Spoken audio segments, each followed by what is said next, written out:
Yeah, good afternoon. Good afternoon. And we have two key persons expected to join soon. A special address by Mr. Narendra Taneja, and also the first session to be chaired by Mr. Ghanshyam Prasad. He had confirmed to join. He's in Indore actually with the Parliamentary Committee on Power. So he said by 3 o'clock he will come out and join. I'm waiting for him. We sent the link to both the gentlemen. But otherwise, let me start by welcoming you all for this. And many of you have participated in the previous editions of this program. We started this dialogue of interconnecting the regional grids in Asia, the SARC grid with the GCC grid and also with the ASEAN grid. The first roundtable we organized in ISUW in 2019, where we had physical participation of key representatives from all the regions. In fact, ASEAN, GCC has a GCCIA, Interconnection Authority, GCCIA, CEO and chairman, both and many other members from the GCCIA were physically present.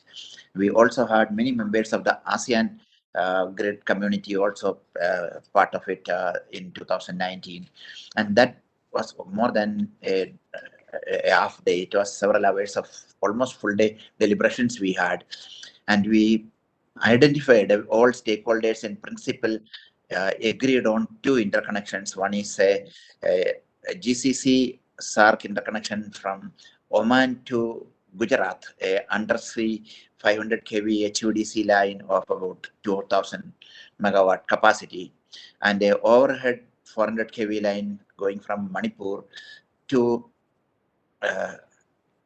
Thailand. So these two interconnections were agreed upon in principle, subject to detailed feasibility studies. And the year 2020, because of COVID, we conducted ISUW just before the COVID. COVID had already started creating its problems in every country. It had travel restrictions, and still many people joined online and many people physically came. And in that session, which we have conducted in 2020 physically in New Delhi, European Union and a couple of other international development agencies expressed interest in this kind of activities in Asia, and also taken up this dialogue forward. So now also in the second session, we have very senior people from the European Union joining us. And I am told that they have earmarked some money for funding a feasibility study for this interconnections in Asia, GCC, SARC to ASEAN grid. And also parallelly, there is a proposal for undertaking a detailed feasibility study of the BEAMSTEC grid, that is the Bay of Bengal region countries. So that proposal, BEAMSTEC Secretariat is pending for approval. Once it's approved, then USAID on their ongoing SARI program has in principle agreed to fund that program, subject to approval of all the countries in that region. So I take this opportunity to I'll have a look on the AB. Anand, Taneja sir are joined. Oh, sir, you are right in time. So I have the great pleasure to welcome you to this roundtable on interconnection of regional grids. You were part of this discussion right from beginning in 2018 onwards. 2019, we conducted the big session in Maneksha Center where all the stakeholders were there. So Mr. Taneja is founder and of the Energy Policy, World Energy Policy Institute. He conducted a program of a much bigger program of energy policy experts from around the world that happens in January, February timeframe. And this year it was on digital, like all other programs. And he's also a spokesperson of the ruling BJP and also expert on the energy sector and the BJP's energy cell he been heading in the past. So I would request you to give your special opening address, and then I go on to introduce other speakers and other participants. Over to you, Taneja, sir. Well, thank you very much. Thanks, Mr. Reji Pillai, for this opportunity, and my sincere best wishes for the conference. it's interesting because your conference is happening at the time when the words and the words focus is actually on energy and also grid connectivity in terms of natural gas and of course other things. So what's going on in Europe right now? I mean, many people, and I partly agree with them that this is all about energy. Some people call it energy war. Some people call it about war over gas pipelines, so on and so forth. The fact remains that energy is actually a very, very important, it is not the most important element in what's going on in Europe right now. And of course, there are some lessons to learn. And while at the same time, we all hope and pray that things will settle down there soon and the two countries will be on the negotiating table so that people can go back their home, resume their normal life and the peace can return to Europe. Because if Europe is on fire, that's a bad news for practically everyone, given the size of the European economy, given the importance of Europe as a whole, and practically everything from climate change to energy to geopolitics and so on and so forth. So, so it's a very important time. As I said, there are many lessons to learn, especially when it comes to, transnational connectivity, whether it's in terms of natural gas pipeline or power grid, and for that matter, economy as a whole. So when Reggie, when we look at the overall picture, especially the focus that you have got in this session, I look at it, from the viewpoint that on the one hand, countries like India, there are many other countries, we are still talking of, and we're still kind of focused on gas connectivity, building transnational gas pipeline from Turkmenistan to India, from Iran to India, and who knows, maybe even from Russia to India via western part of China. And at the same time, there are many in India and in other parts of the world who have started now questioning, should we be actually focusing on natural gas as a kind of future source of energy? Because in India, when you look at natural gas, the share of gas is a little over 6% of the total energy mix. And the plan is to take it to 15% in the total energy mix of India. And huge efforts are going on, and both at the national level and at the level of connecting Indian market with global suppliers. I partly agree with that. Look, we should continue with what we are doing in terms of gas grids within the country, and if possible, build gas pipeline from Turkmenistan and Iran to India, and if there is this possibility to build even one from Russia to India. Given the size of our population, given the kind of aspiration we have in terms of promoting our economy. But at the same time, the fact is that the world, when we look at especially the developed part of the world, focus is more on electricity. So the world is moving in the direction of age of electricity, which means that people, the consumers, the ordinary people, industries, businesses, they're all going to use electricity as the main source of energy in their day-to-day life and also in their industrial life. So India also has started moving in that direction when we say that we'll have electric vehicles by 2030, so many in Delhi, so many in metro, and so on and so forth. And we have the majority of companies, even oil and gas companies, have started moving in that direction. That means that we have parallelly started moving in that direction. But the fact remains, future is all about power, all about power. And if we have to mobilize, affordable, reliable supply of energy for 1.4 billion people, 1.4 billion today. But if we think of future, we're talking of 1.5 billion people in India. When you look at the entire South Asian region, we are talking of course a much bigger number.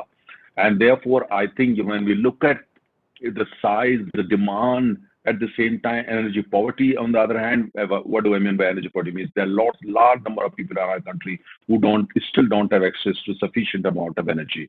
Some have, but then they can't afford it. They don't have purchasing power. So net, they just don't have access. Majority of them, in fact.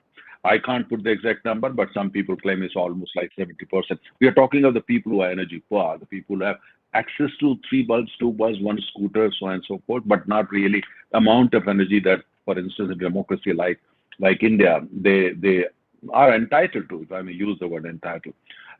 And I feel that, therefore, it's important that when we look at our demand, when we look at the overall landscape, the geopolitical landscape, geoeconomic landscape, looking at individual countries, right from the Gulf region to Vietnam, I think it makes a lot of sense to promote and work for the, kind of interconnectivity. If we can have a kind of grid connectivity organized in such a way, structured in such a way that it can work like a one platform right from the Gulf countries and to Vietnam. So what happens when you build these kind of connectivities? Of course, in terms of electricity, we create availability, we make it available. At the same time, we create a used market, and we see where the demand is more, the park and start moving in that direction. And the same goes for capital and the money that you collect in the process. But I think it's more than that when I look at it. When you build a kind of physical connectivity in terms of a regional grid, you bring two people together, you bring two economies together, you bring two cultures together, you bring two societies together, and in the process, actually you end up delivering much more than what, for instance, you're bargained for. Because this is a physical thing. And so you are creating jobs together, you are consuming electricity together, and there are many other platforms over a period of time that evolve, and you basically become one society. And what it leads to when you become one society in terms of thinking, in terms of sharing, that means it leads to more peace and prosperity, which when you look at the map and look at the history, I mean, there is no other region in the world than probably South Asia that needs that kind of peace and stability. And if you go beyond South Asia, look at the greater South Asia and include countries like Iran and Iraq and all that, actually the story remains the same. And if you move eastward towards Myanmar and Thailand and even beyond Laos and Cambodia, and the story actually remains more or less the same. Intensity may differ, history may differ, but the need remains more or less the same. So therefore, in what I'm saying is that when you look at all the mega debates which are going on in the world, mega debates, number one these days is of course climate change. So when you work for regional connectivity, when you work for grids, when you talk of transnational, grids and so on and so forth, you are actually also working for climate, the agenda of the climate change. What is the climate change agenda? To decarbonize. And when you take an electricity in a village or in a township or in an industrial town, so in the process, actually, you are decarbonizing, and you decarbonize in a very, very big way. And when it comes to transnational grids, actually that happens then even at a larger scale. And in the process, you also build something that is highly valued. And that works on the one hand as an incentive and at the same time as work as a deterrence. That is interdependence. Interdependence, brings you together. And before you actually, indulge into any kind of adventurism that we see in Ukraine, for instance, you think several times because you built an interdependence. The economy is interdependent, your people. And at some level, people start getting depending on each other emotionally too. And it's all about, everything is about emotion. We are human beings at the end of the day. So therefore, I think, the climate change agenda on the one hand and connecting these grids together. And as I said earlier in one of your events that I said, when we talk of grid, of course, the physical connectivity, but wherever physical connectivity for whatever reasons is not possible, but we can still build connectivity one way or another. So that, and over a period of time or when the opportunity comes, that can also be given the shape of a physical connectivity. But coming to the bigger point, Reggie, the bigger point is that when we talk of building these kind of connectivity right from West Asia to East Asia, Vietnam, or even beyond, what we are doing in the process, we are actually creating a kind of common market. We are planting seeds for a common market eventually, because here we're talking of all that, for instance, can if we work on that, focus on that to a kind of common market. I mean, I see when you look at South Asia, the greater South Asia, including Afghanistan and the Middle East, West Asia in particular, I mean, there is everything that you need, for instance, to create the common market, where we use oil, we use gas, we use power, with tomorrow solar power and big solar power farms across West Asia. And at the same time, you look at the size of population. All that we can produce very, economically, it has a market in West Asia. What they produce, it has a market in India. And when you move eastward, story changes slightly, but we can still work on it.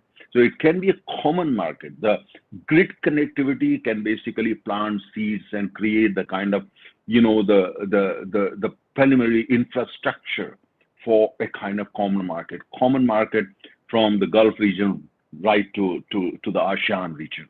And I think that's something which we need to dwell upon and also develop this idea further. Now, what happens in the process when we are talking of promoting and executing the ideas that you are discussing in your conference and you have been working on, also, that is that, the whole area, when you look at the whole area, what you are ultimately delivering to the people is you're delivering a new Asia, a new continent. When you look at the history of Asia, for instance, look at Europe, the history is different. When you look at Asia, I mean, we have been talking about a new Asia, building an Asia where people can work together, we can work on interdependence, and what kind of, regions and sub-regions such a way that we can have a more prosperous and stable Asia. We have been talking about it since, Sun Yat-sen and Rabindranath Tagore and thinkers in Western part of the world, West Asia and so on. But we haven't really moved much in that direction. But this kind of connectivity, I mean, we can still have our skepticism when it comes to the rise of China, the kind of politics that China plays, and they're building, Belt and Bridge, etc., initiative, etc. But it's still, I think, over a period of time, this can evolve and we can together build a new Asia. So by laying the foundation for grids like that, when we work on a projects like you are working, we are not thinking only of tomorrow morning or tomorrow evening. We are thinking long term. We are thinking of decades to come. We are thinking of basically changing things fundamentally, changing the way Asians think fundamentally. And we are basically creating agendas that come tomorrow, politicians will be compelled to follow. What's happened, what we have seen in Europe, and just in a short period of 7 days, not even full 7 days yet, geopolitics has shifted fundamentally, has changed fundamentally. World geopolitics has changed in just short period of 6.5 days, fundamentally, structurally. Suddenly, Europe, which didn't look so united, and Russia was hoping to neutralize Europe, has suddenly emerged as the United States of Europe in a period of, thanks to Mr. Putin, in 6.5 days. Imagine. So this is how fast things can change. Why is it happening? Because the people of Europe have come out in the street and they want a united Europe, a united response. So once the people take initiative, businesses take initiative, the kind of initiative you are taking, actually we can create a kind of environment, we can create a kind of situation where the people who rule over us or the people who govern us would have no alternative to work for a new Asia which is a little bit more peaceful. I would like to bring at the same time your point, Reggie, if you allow me, is look at solar power. Solar power in India, for instance, when today you go wherever in the country, you talk to the very ordinary people, right from a rickshaw puller to a school teacher in a remote village and all that. Today, everybody is talking about solar power. Some, they don't know much about it, but they're curious. When I travel to interiors of UP and Bihar, and they know that I know a little bit of energy, they ask this question: how can we participate? How much money I need to have a panel on my roof? Can we create mini grids? And can these mini grids be then connected with the bigger grids? And can it be a business? Can our village basically become a kind of industrial township in the process by generating its own electricity? I'm talking, of course, a distributed solar. I mean, in India, we have done very well, but I still, as a person, I feel that we need to focus more on distributed power and mini grids. At a large scale, in a country like India, we need to do it at such a scale that, it can be called a kind of revolution.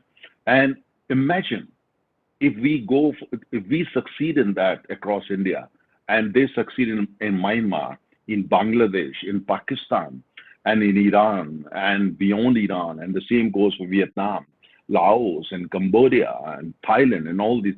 Imagine the kind of grassroots movement and the grid connectivity we are talking about.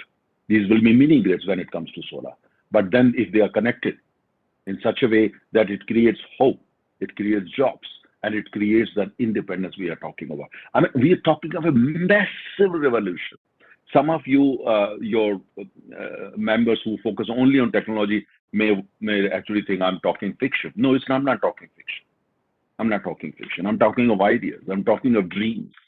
You have to dream first, and then only we start working, moving in that direction. And in the process, what you do when you take solar, you talk of mini grids, you could talk of connectivity between mini grids and the main grids and the main grids within international grids and all that. We're talking of what? We're talking of three main things. Empowering ordinary people. Ordinary people. They may not be engineers, they may not be from management schools and all that, but they know how to do it. You train them and they do it. They participate in that.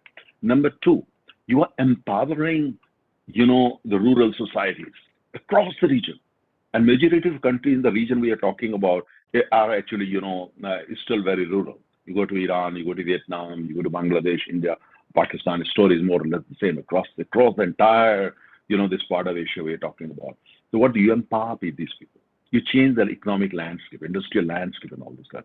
And finally, and very importantly, you empower women.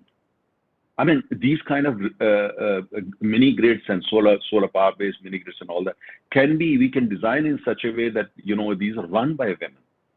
These are part owned by women. And they are the one who basically can become the backbone. And the process, of course, it empowers them. It changes the way they look at society. It changes the way they look upon themselves, their family, and so forth. So things change fundamentally. So, I mean, why I'm bringing all these points at the same time is, that this is how things evolve. When you look at the history, economic history, or for that matter, the energy history of India. When you look at energy history, and there's so many lessons we can learn. And as I said, I'm looking at Ukraine. Glasses I'm using, a lens I'm using is energy lens. So I'm looking at the energy aspect. And I still maintain this thing that energy, what's happening over Ukraine, energy is actually at the heart of the whole problem. At the heart of the whole problem. That's why there are sanctions against Russia, but there are still no sanctions on oil and gas. Why there are no sanctions? They know it. If you impose them, then what's going to happen in terms of prices? What's going to happen in terms of whatever you have built together to? So probably the Western countries want to give Russia a little bit more time before they impose sanctions, on oil and gas as well. I mean, it will come, but I think they want to give Russia a little more time to think about it. So to conclude, Reggie, I mean, what I would say is that, this initiative is fantastic. Your conference focus, roundtable focus is superb. And therefore it is important that when we are going to face many challenges as you move forward, because our part of the world, Asia as a whole, is going through a massive churning in terms of how Asia should look like. There are countries which basically have a very different view of Asia. They want Asia to be unipolar, dominated only by one country. There are, other countries, they want to have a multipolar Asia where they are, Japan is a power, Korea is a power, Vietnam is a power, India is a power, Iran is a power. China, of course, is a power, and Australia is a power, and ASEAN as a whole is a power, so and so and so forth. So we are talking of so coming 20 years are going to be noisy, and therefore we should be prepared for that, and we should also be prepared as we move in the direction of building this kind of connectivity, which I think is absolutely important. It's important that we are mentally prepared, and also we are structurally prepared when we take this initiative, form companies, build these corporate structures, build these structures for the market, that we are prepared for all that. They are going to be challenged in the next 20 years. Asia is going to be full of challenges over the next 20 years, and these challenges are going to be so tough, that, at times initiatives like yours would look, you'll feel very frustrated. But I think we need to dream, and we need to kind of, continue to have faith in what we are trying to do. Because eventually, as I said, if these kind of projects succeed, like, transnational power connectivity, we're changing Asia fundamentally, and for a better Asia, and for the billions who live, on our continent. Reggie, thank you very much.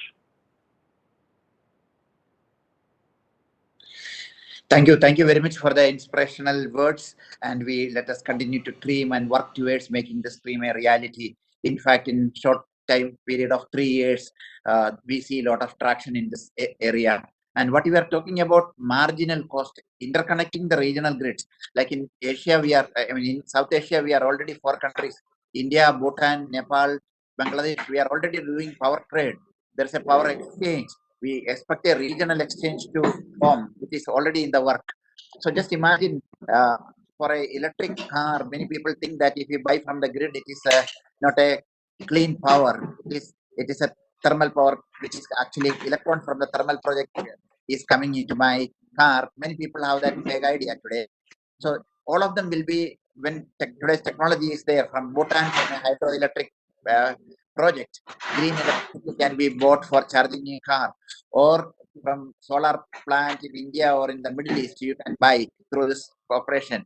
So let us imagine a scenario where you can buy cleanest electricity at the cheapest cost through such cooperation, and that's where the cultural exchange, which you said, somebody in India buying from West Asia, I mean the GCC region or East Asia region, and that is something which is very much possible. Technology permits, and this cooperation should happen. And as I mentioned in the beginning, European Union has expressed keen interest in funding some of these projects, interconnection projects. And in the second session, some senior officers from the European Commission will be there. They'll be talking about that. So without taking much time, I will request my colleague Anand to introduce the speakers. The next session chair, I believe, is still in the parliamentary committee meeting. He is still not here. So we would request Mr. Batra to take over as moderator and continue. We have a galaxy of very eminent experts from the region for this panel. And over to Anand for introducing all the second chair, moderator, and the speakers, and taking the session forward. Thank you. Thank you, sir. Now I would introduce the esteemed panel present over here. We are still waiting for Mr. Ghanshyam Prasad, who is supposed to chair this. I'll just introduce in case he comes back. Sri Ghanshyam Prasad is presently working as Chief Engineer in Ministry of Power, Government of India. His present assignment is reforms and restructuring Anand, this and is a grid operation. Anand, this is Yeah. the old slide. I think he is Joint Secretary in the Ministry of Power. Okay. Sorry about that. Okay. Sorry about that. Yeah. Right. So extremely sorry. Maybe the bio profile what we fetched was like little older. Earlier to this, he worked as a chief engineer in Central Electricity Authority and director transmission and in Ministry of Power. He has experience in the area of power system operation at regional load dispatch center, long-term generation planning, performance monitoring of all the power stations, monitoring of coal supplies to all the power station, cross-border power trade with neighboring countries, distribution, etc. He has also served as around 6 years in Haryana Electricity Regulatory Commission and looked after various reforms in electricity in India. He has visited various countries like Canada, US, Japan, Turkey, Australia, Germany, Spain, Thailand, Sri Lanka, Bangladesh, Nepal on electricity sector assignments. Our moderator, Mr. Pankaj Batra, is currently working as the project director, USAID funded project on South Asia Regional Initiative for Energy Integration at Integrated Research and Action Development from March 2019. Mr. Batra has more than 35 years of experience and is responsible for spearheading the SARI program and ensuring attainment of its objective for promotions regional energy integration in South Asia, moving South Asian countries towards increasing regional energy security and cross-border electricity trade, CBET, and regional energy market development. Mr. Batra has done his BTech Electrical Engineering from IIT Varanasi and his diploma in System Management from Narsi Monji Institute of Management Studies, Mumbai, and diploma in Financial Management from Indira Gandhi National Open University.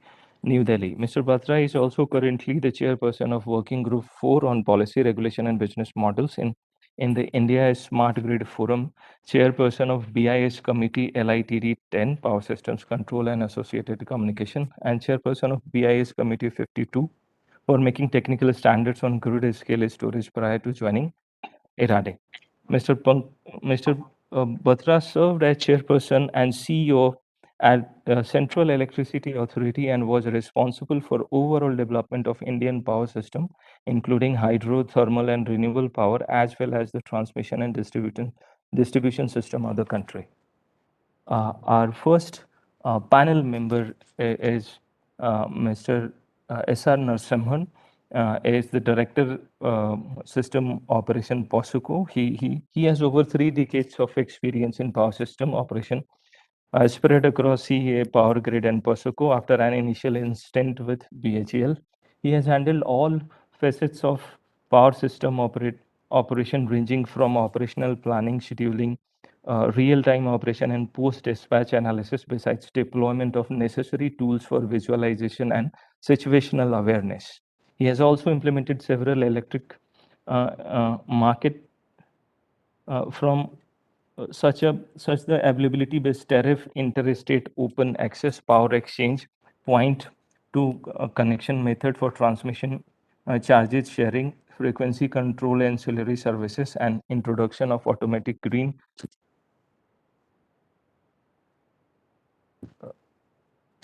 automatic generation control, security constraint, economic dispatches. Sri S.R. Narasimhan has contributed to several experts committee at government and regulatory level in different areas. He is a fellow of Institute of Engineers and senior member of IEEE.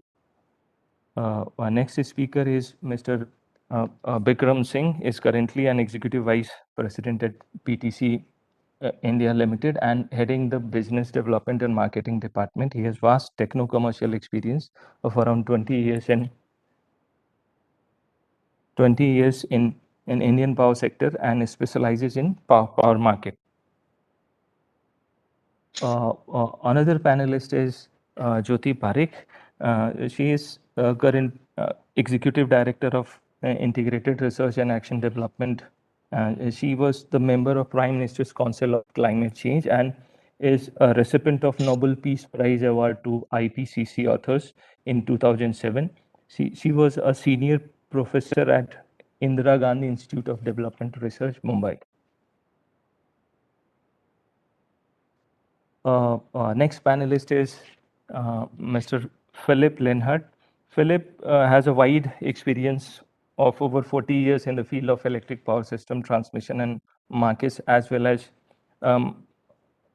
he's engineering graduate from French École Center and MBA. He worked 10 years in EDF transmission division for implementing transmission operation and maintenance method and equipment, and was also project manager in construction and grid infrastructure. Another next speaker is Mohammad Hussain, who is Director General Power Cell and Power Division Bangladesh Power Development Board. Mr. Hussain, for the past 33 years, his career has been serving in different organizations in diverse high-profile positions. He joined Power Cell as an assistant director in 1996. Consequently, he served as the deputy director, then director of Power Cell, and played a noteworthy role in enhancing the capacity of power sector. He has also played a vital role in the development of power generation, transmission, distribution, and prepared several acts, rules, and regulations for spearheading the power sector development. Mr. Hussain has been serving as Director General of Power Cell since 2013. Next panelist is Mr. S.K. Soni, who is currently Chief Executive Officer of Power System Operation Corporation Limited. He has more than 3 decades of first-hand experience over power system operation of various regional grids of India and has worked extensively towards integration of a state grid from regional grid and subsequent integration of regional grid, leading to the formation of the national grid. He specializes in power system operation planning, commercial settlement, restoration, and entire gamut of power pooling and governance. Our next panelist is Mr. Akilur Rahman, having more than 3 decades of experience and is an accomplished figure well versed with the development of trends in power sector. He has held several leadership positions in ABB, ranging from head of global automation, product development and integration of global head of cybersecurity and engineering in the process automation, and then head of ABB Corporate Research Center, Bangalore, where he was installed. He installed higher collaboration towards the global research and development, engineering and services to development technology and tools with faster time to market. Prior to his current role, he was Chief Technology Officer for ABB in India. So now I would hand over this to our moderator, Mr. Pankaj Batra. Over to you, sir. Thank you, Anand. And we had an excellent introductory remarks by Mr. Narendra Taneja, who's an accomplished person in the field of policy and chairman of the Policy Institute. He is one of the very important things he said is interconnection of grids is beyond that. It's actually an interconnection of the country.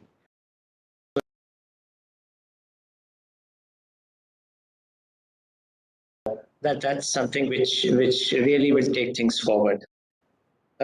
He's an eloquent speaker, and he spoke of geopolitical issues, of course, which always form a part and cannot be divorced from any regional interconnections or regional relations. We have, as mentioned, and of course, Reggie Pillai gave his remarks on in the introductory part of this session. We have a set of very accomplished speakers in this panel, and we've been trying to get from most of the places. We had some issues from getting speakers from Southeast Asia, but and we still have a very wide field here. I'd request each speaker to speak for about 6 minutes, and so that there's some time left over for question and answers later. I'll start with Mr. S.R. Narasimhan, who's Osoko Power System Operation Company, on the field of action plan for feasibility, identified interconnections and market design for interconnected power markets. Power System Operation Company, POSOCO, of course, is the national power system operator in India, and they play a very important role in the secure and reliable operation of the grid, and also of the interconnected grid once. Since we are already connected to some countries of South Asia, and there is more interconnections which are planned. Mr. Narasimhan. Yeah, thank you, Mr. Pankaj Batra. At the outset, I would like to thank the ISGF for having me on in this roundtable. It's really great, an honor to be part of such an elite panel. So coming to the session, it's basically about the action plan for feasibility study and of interconnections. Actually, we have seen the value of these interconnections that India has, with the neighboring countries. There are tremendous advantages. We wouldn't have realized in the last 10 months of this financial year, already the volume of energy that's been exchanged, it's crossed 15 terawatt hours. So that's the kind of, if you look at the exchange with the 4 countries, and this is only going to grow further, and so now when we talk about the feasibility, generally one goes by, the economic interchange attribute, what is the possibility of economic interchange, and a lot of studies are done around that, and as the computing power has also increased and more data is available, one tends to go for a very granular sort of study, and generally these cross-border interconnections, they would involve high investments, which many a time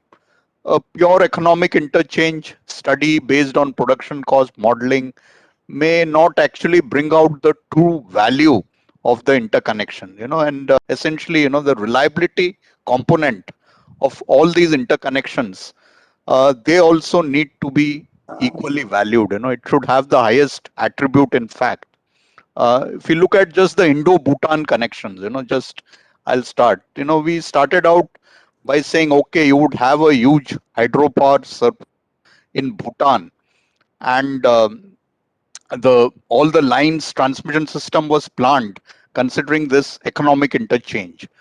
And from 1st January 2022, we have a situation where Bhutan is actually required to import power from India, about 150 to 200 megawatt, because one of the large hydropower stations has gone under planned outage for the next 3 months, till the March end. So one would never have thought, it would never, no modeling would have possibly, captured this kind of thing. So the reliability component, we have to assign a fairly high attribute to this.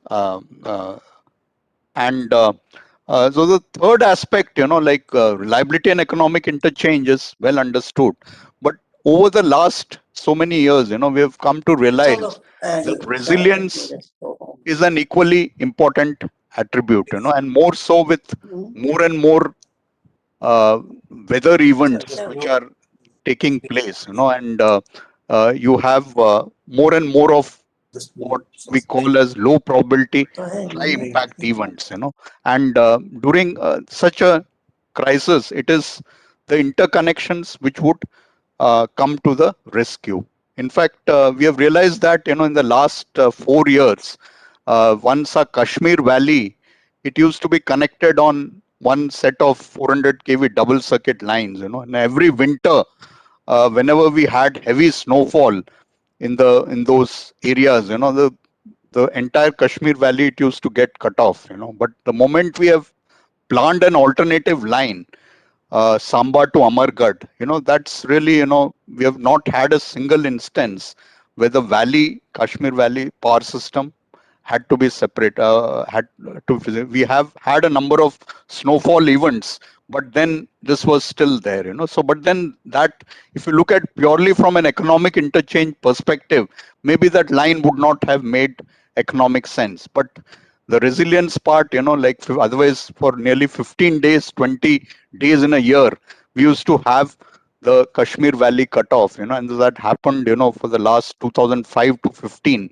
at least on 3 occasions. So that's the important, So when we try to look at all these, right from Southeast Asia to the Middle East, when we look at these interconnections, we must keep these attributes also in mind. And it's very difficult to value this, but as the special speaker, Mr. Narendra Taneja, we articulated it very well. These are something, which is not very, prominent. The vividness, people look at more on the economy interchange, and that's a area, and all valuations are done around that.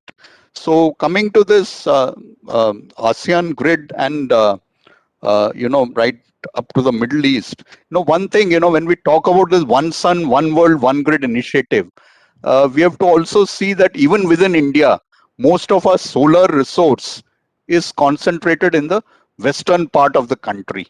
And we have, because that's mainly because the resource quality is much better in the western part. So if we look at right from Southeast Asia to the Middle East, you would essentially find that you have more and more of solar potential in the western part. And if decarbonization is the objective, then definitely we must find a way that we utilize this solar potential. And of course, we should also have some solar facility even in all these Southeast Asian countries, because the diversity, the sunrise, sunset timings, that itself would give a huge diversity. Because even in India, we have seen that between 6 to 8 in the morning during winters, the solar doesn't come to any rescue, because it's only after 8, because the sunrise is typically, around 7:10, 7:15 a.m. So it's only after 8 that solar really helps in meeting the morning peak. So any solar resource in the Southeast Asian part and Bangladesh and Myanmar, that would definitely help in harnessing this diversity. Likewise, the diversity in, that we have in sunset timings. So that's something on which we need to work, one sun, one world decarbonization. This interconnection would definitely help. And third, when we come to markets, I feel that before we talk about markets, already the Bhutan and Nepal, they're participating in the day-ahead market in India. And but some basic prerequisites are very much important, which is the scheduling, metering, imbalance settlement. Uh, till we settle all these aspects, which has already been done in case of Bangladesh and Nepal and Bhutan also, we are working towards that. So till we settle these basic things, and like if you really wish to have competition in electricity, then the single buyer model also, like India, you have a total unbundling of this thing. So that also we need to look at all these things. Otherwise, the basic market algorithm and other things, that's a relatively easier part, about players bidding in one common exchange and all that's very easy. But then the scheduling, metering and accounting and imbalance pricing, that is something on which we need to have a clear roadmap. So I'll stop here at this stage and thank you. Hand it over back. Thank you, Mr. Narasimhan, for explaining a number of issues with respect to cross-border electricity trade. Mr. Ghanshyam Prasad has come online. So, Mr. Prasad, we saw you. We see you here connected. I hope you can hear us, and we haven't we started because I believe you had gone for an engagement with the government. So I would request you to give your remarks for this session on action plan for feasibility study of identified interconnections and market design for interconnected power markets. Mr. Ghanshyam Prasad. Thank you, sir. Thank you, sir. Pankaj Batraji, thank you so much for accommodating me at this hour as also. In fact, I'm sorry, extremely sorry that I missed the starting session at 3 o'clock. I could not join because I was basically in a parliamentary committee meeting at Indore, and which started late. In fact, it was supposed to start at 1:30, but could not start at that time. Anyway, so my take is 2-3, which I would like to focus today in this particular August gathering. Is number one is I think Narasimhan, I could hear Narasimhan speaking all about one sun, one world, one grid, and use of diversity factor, which will benefit both Southeast Asia, then South Asia, and going towards the western side as well. So this, I think, is picking up now, and after the success of International Solar Alliance, what we had, which is being steered by India, and I think more than 100 countries have already joined this endeavor of India Solar Alliance. I think next what we are targeting is going for one sun, one world, and one grid, that initiative. And we are in the process of again making a charter on this, so that all countries, we have some kind of a visibility that what each one of us has to do to take it forward going from here. This is one part of it, and definitely the technicalities come, which he was explaining, that DSM and other mechanism or other grid operation mechanism needs to be followed. That's one part. What is more important probably is that we need to develop the interconnections. Unless we develop the interconnections, the things will not have. We can keep on talking about the market, we can keep on talking about the technicalities, we can keep on talking about all initiatives which is required to be done. But until less in physical manner, the interconnections comes up between the countries, probably the things will not move. I think we are still stuck with India, with Bhutan, India with Nepal and Bangladesh, slightly moving towards Myanmar side and all. But still, there are a lot of interconnections that is required in these countries as well. More number of interconnections, and going forward, we also need to get ourselves connected with Sri Lanka, strongly with Myanmar, and going down east, southeast side as well. So I think, to my understanding, until less we build the highways, we build the transmission lines, and the large transmission lines, probably we will not be able to achieve the goal. And quicker we do, I think earlier we will be able to realize this particular dream. The days are not far off. The target is already set at COP26 Glasgow. And so not only India, I think that target has been accepted by most of the Southeast Asian countries, and other countries as well. So we have to jointly meet the targets going forward, and I think all of us needs to focus on this. So my take is two. That is one, what has explained, that we need to be partner again in the one sun, one world, one grid. And if we have to do that, then number of interconnections between the countries, between India and neighboring countries, and even the other countries to other countries, so that the grid becomes very strong to take advantage of the renewable energy, whether it is solar, wind, or hydro. Any of these makes our dream comes true with respect to transition from fossil fuel to the non-fossil fuel. So with this, I'll stop here, and thank you once again, Pankajji, for accommodating me at this time as well. Thank you so much. Thank you, Mr. Prasad, for that encouraging words, for encouraging interconnections from the regional grid, and and also mentioning that this would lead to a greener energy being coming into existence, and better utilization of this with interconnection of these grids. Including where there's also thinking of connecting with Sri Lanka in the future because of the large target they have for renewables in Sri Lanka. Thank you. So we'll continue with this with words from everyone. Next, I request Mr. Bikram Singh, Executive Vice President of Power Trading Corporation.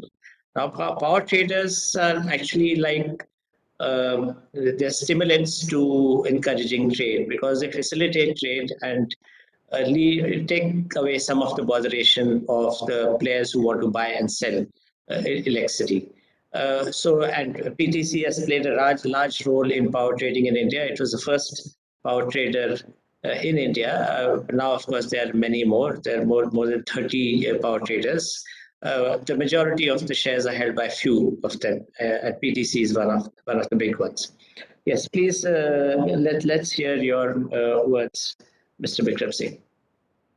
Thank you, sir, for the kind introduction, and thank you for inviting me for this discussion with this esteemed panel.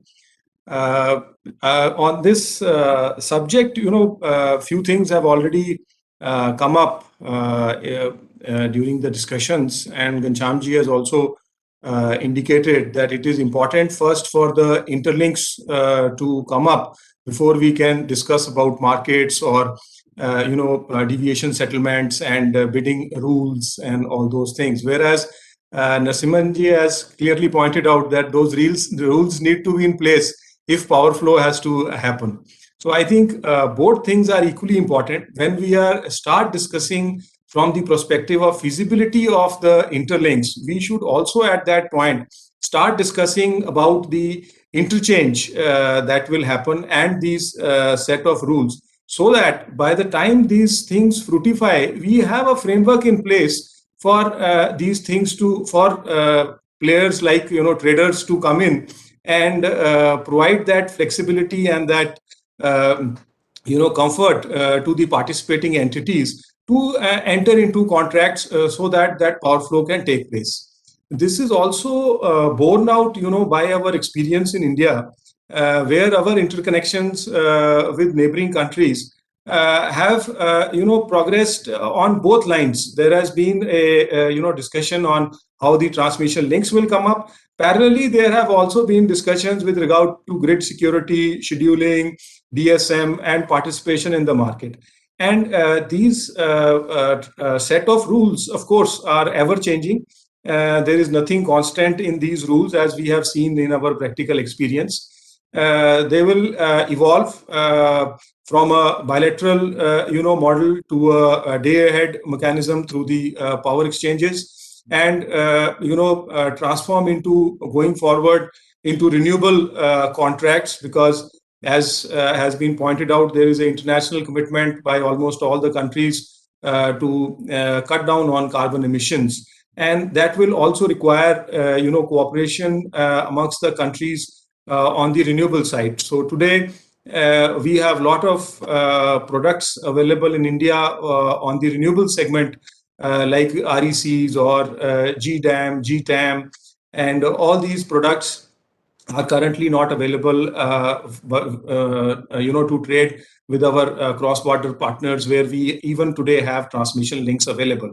So these set of rules will keep changing, and they will keep evolving based on the scenario that comes up. But a basic set of rules has to be in place, when these transmission lines are built. They are also a precondition along with the infrastructure.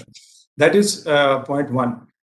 Point two, sir, it has been discussed here, and I think we fully agree with that point, that it is not possible to have a foolproof case study for building these transmission links. These transmission links, whatever analysis or whatever we may do at this point of time, practically what will unfold will be almost 100% completely different from what we have envisaged. Very few times it will operate. Maybe the first few years it will operate as per it is planned, but after that it will change. One of the examples which Narasimhanji clearly pointed out was in case of Bhutan, where all transmission system has been built with the intention of exporting power from Bhutan. But now today a situation has arisen where they have to import power from India. So this situation will continuously keep changing, which brings us, to the feasibility study is one part of it, where definitely we will take some steps to complete these feasibility studies. But the advantages have been demonstrated by our own Indian experience only. It is demonstrated by the global experience also. So that is not something which can be debatable. But to put it down into numbers may become very difficult, and therefore at some point of time the governments also will have to get involved in it.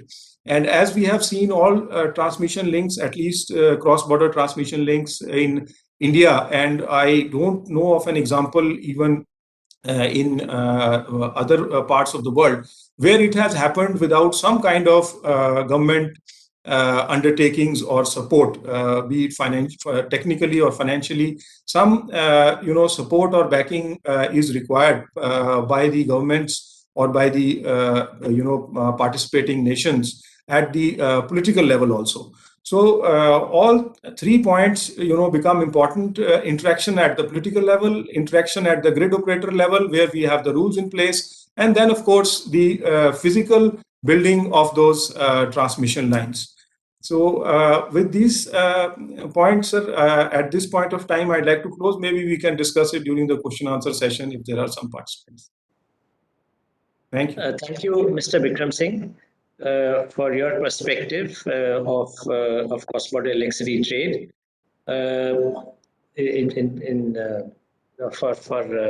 for encouraging trading of power. Now, I'd like to request Mrs. Jyoti Parikh, Executive Director of IRADE, to give her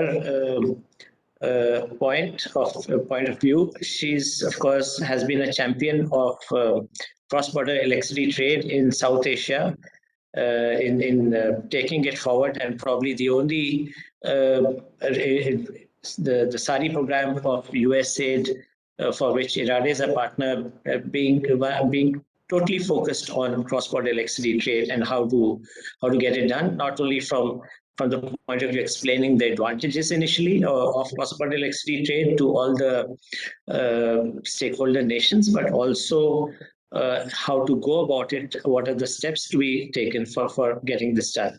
IRADE has done a study on implications of declining costs of solar, wind, and storage technologies on regional power trade in South Asia, because some of the countries were apprehensive that with these declining costs of solar and wind, will hydropower have any role? Because if it's costlier, will they be able to sell that power into a market which is being slowly tilting towards renewables, which is cheaper, actually cheaper from the energy point of view, energy cost, I mean, but there are other costs, of course, of intermittency. So, ma'am, I would request you to go ahead and presentation, I believe. So I'll request you to go ahead and make the presentation. I guess Mr. Vinay Saini will be making the presentation. Am I audible and is my screen visible? Yes, yes. Go ahead. Okay. You can put it on full screen. That's right. Yeah, I'm just doing. Yeah, so it's visible full screen now? Yes, yes. Please go ahead. Thank you, Mr. Batra. So I'm Vinay Saini. I'm working with Dr. Jyoti Parikh. I'm working as area convener with IRADE. And recently we completed this study that is on the topic implication of declining cost of solar, wind, and storage technology on regional power trade in South Asia region. We particularly focus on the BBIN countries. So I will try to keep short. So basically, we model the 4 countries power system model in the time sparkle optimization system. And we did our model optimization over 35 years. And we did for every year, we have taken 288 sub time periods. So we are trying to capture the monthly variation as well as the hourly variation for a typical day in each month. So instead of going on more on the modeling scenarios or like what scenarios we have taken or going on individual country results, I will focus on the key learnings from the region itself. So it's about the major learnings for the region as a whole. So what we observe is that the regional trade, which is currently around 13 terawatt hour, could go as high as 986 terawatt hour by 2050. That is 75 times of what the current volumes are. So this is the potential that we are trying to showcase in the region, that if renewable cost decline is going to happen, regional trade is going to further increase in the region. If I talk about installed capacity, we observe that RE capacity in the region can be as high as 75% of the total capacity with the renewable cost decline. Further, this will help you to reduce your coal capacities in the range of 33 to 45%. If I talk about hydro potential, which the countries like Nepal and Bhutan, they are worried what will happen to their hydro potential. So we observe that in all the scenarios, the hydro potential utilization is maximum with the reduction in renewable cost decline. So for both Nepal and Bhutan, the model utilizes full hydro potential to support the region. Now, if I talk about the regional transmission capacity to do all this kind of export, import in the region, the current interconnect capacity is something around 3.8 gigawatt, which will increase, with the possibility of trade and renewable cost decline, this regional transmission capacity requirement will increase to as high as 174 gigawatt hour by 2050 under with the in one of the scenario. So this is something that we observe that not in terms of capacities, there will be reduction in CO2 emission also because of the too much renewable coming into the system. Further, it is also going to help you in reducing your overall system cost. So we are looking at something around system cost reduction of around 8% in a high cost decline scenario. And in another scenario, we have seen a cost reduction of around 11%. So this is a total system cost reduction. Further, I would like to add, as the speaker before me shared that, and also the first speaker shared about the direction of trade changing. Like in January 2022, the Bhutan started importing power from India.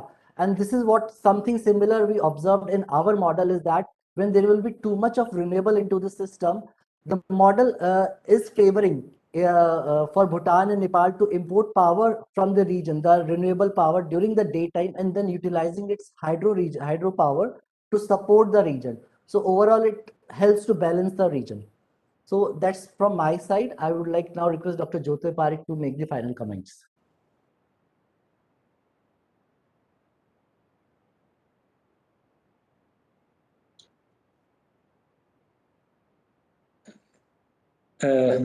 Madam, Jyoti Parikh, Madam.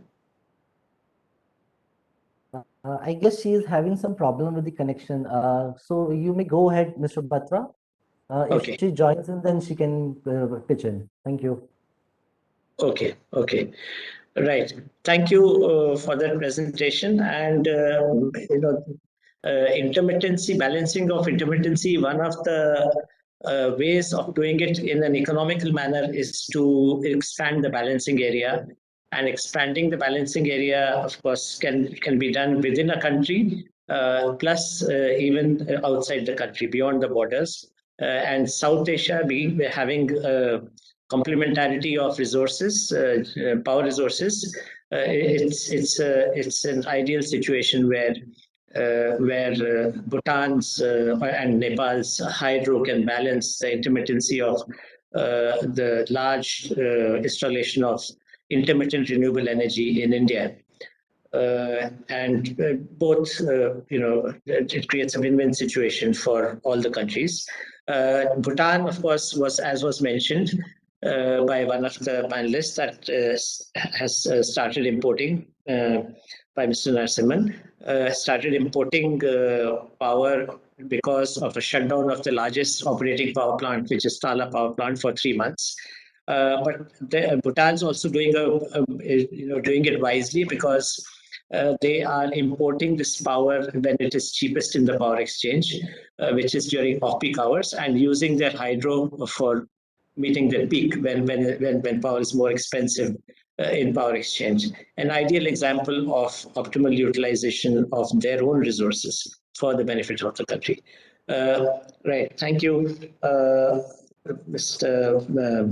Vinay Seni. And I think I can't see ma'am if she's joined, so we'll take her comments later. Next, I go to Mr. Philip Lenhardt, project manager of One Sun, One World, One Grid, project manager from EDF. EDF and Terry have been jointly given the contract for One Sun, One World, One Grid, at least the starting part of that, where spanning about half the globe from west to east, starting from Africa to Middle East to South Asia to Southeast Asia. That's one step towards One Sun, One World, One Grid, and ultimately, of course, it will go around the globe, which is the best way of managing intermittent renewable power without the need of too much of energy storage. So we'd like to have the experience of Mr. Philip Lenhardt on this. We talked about people not being there from Middle East and from Southeast. He'll cover all of them, I think. Thank you. Thank you, Mr. Chairman. I have a presentation. Can I see the slide? Yes, if you want, you can share your screen, or we can also share it, whatever is comfortable. Please share the screen, because I can't show you the slide with WebEx. Okay, just a second.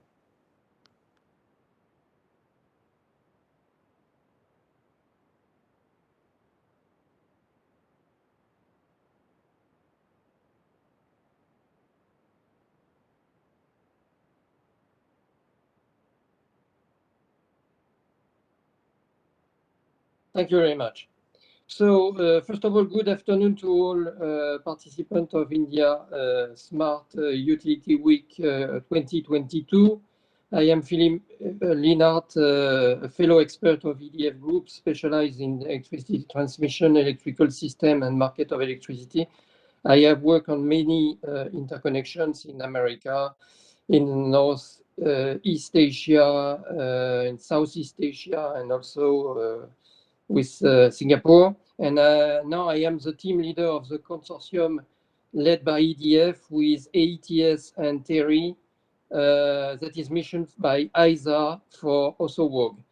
I am really honored to present my overview of the project, giving the main outlines of the 18-month study we started last year in April that we are supposed to conclude in June this year.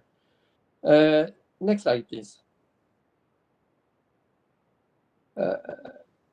Next slide. From my experiences in interconnection studies, I can say that decarbonization, electrical markets, and interconnections are related. Consequently, interconnections are progressing at regional levels all over the world. Here is a map that describes the regional interconnection initiatives that are listed in the world over.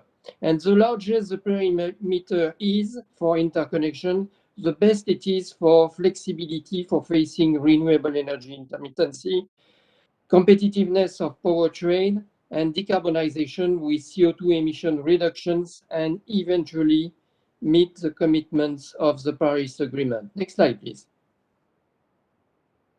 Though Osowog is a worldwide concept, the perimeter of the study lies from Europe to the Philippines with a focus on 4 main regions: Africa linked to Europe, Middle East, South Asia, with possible connection with Central Asia, and the countries of ASEAN in Southeast Asia. As a whole, the perimeter covers more than 120 countries. Next slide, please. Osowog is based on the fact that the sun never sets and supply power 24/7 all over the world. The concept is a global electricity interconnection for helping CO2 emission reductions based on a common use of not only solar, but also wind and hydro, giving the opportunity of cross-border exchange of electricity. The goal of the project is to study and propose a global vision of power fleets and interconnection by 2050, and the way to reach this target through a roadmap from 2020 to 2050. Phase 1, the assessment stage, is closed now, and we are starting the phase 2. The phase 2 is a modeling stage, leading to optimize interconnection corridors between the regions according to scenarios of power mix evolutions. The output will be the pilot interconnection, I mean the first corridors to be built, and the development of these corridors till 2050. And phase 3, after, will be the consultation of the countries of the Osowog perimeter to raise consensus on institutional framework. Next slide, please. The interconnection corridors of the 2050 vision are summarized on this slide. We have already studied the line routing of these the main corridors between Southeast Asia and South Asia, between Middle East and India, and between Africa and Middle East. We will have 2 corridors between Africa and Middle East for joining Eastern Africa and for joining North Africa.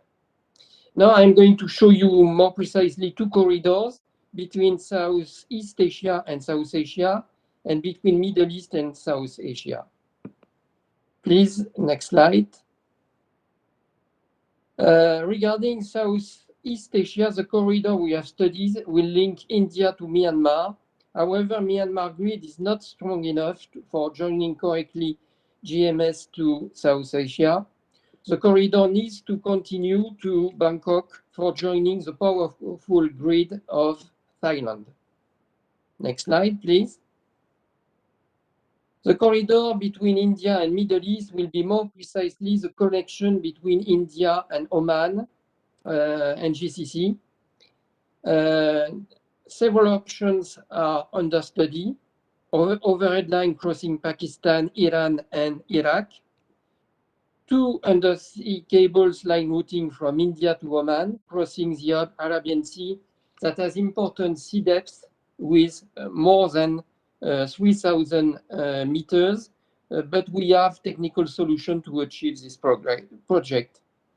Another line routing close to the territorial waters of Iran and Pakistan, and eventually a mix of overhead line and undersea cable line routings, which probably be cheaper. Last slide. As a conclusion, we trust that the benefits brought by the Also project are mainly wholesale and retail price reduction, giving opportunity in each country to import cheaper energy, flexibility for facing intermittency, system safety, I mean less risk of blackout, with more available power in the countries, economical CO2 emission reductions for meeting the commitments of the Paris Agreement. And we keep in mind that the ultimate goal of Also Work project is to develop renewable energy sources at reasonable cost for helping people access to clean and affordable electricity. Thank you for your attention. Thank you, Mr. Lionheart.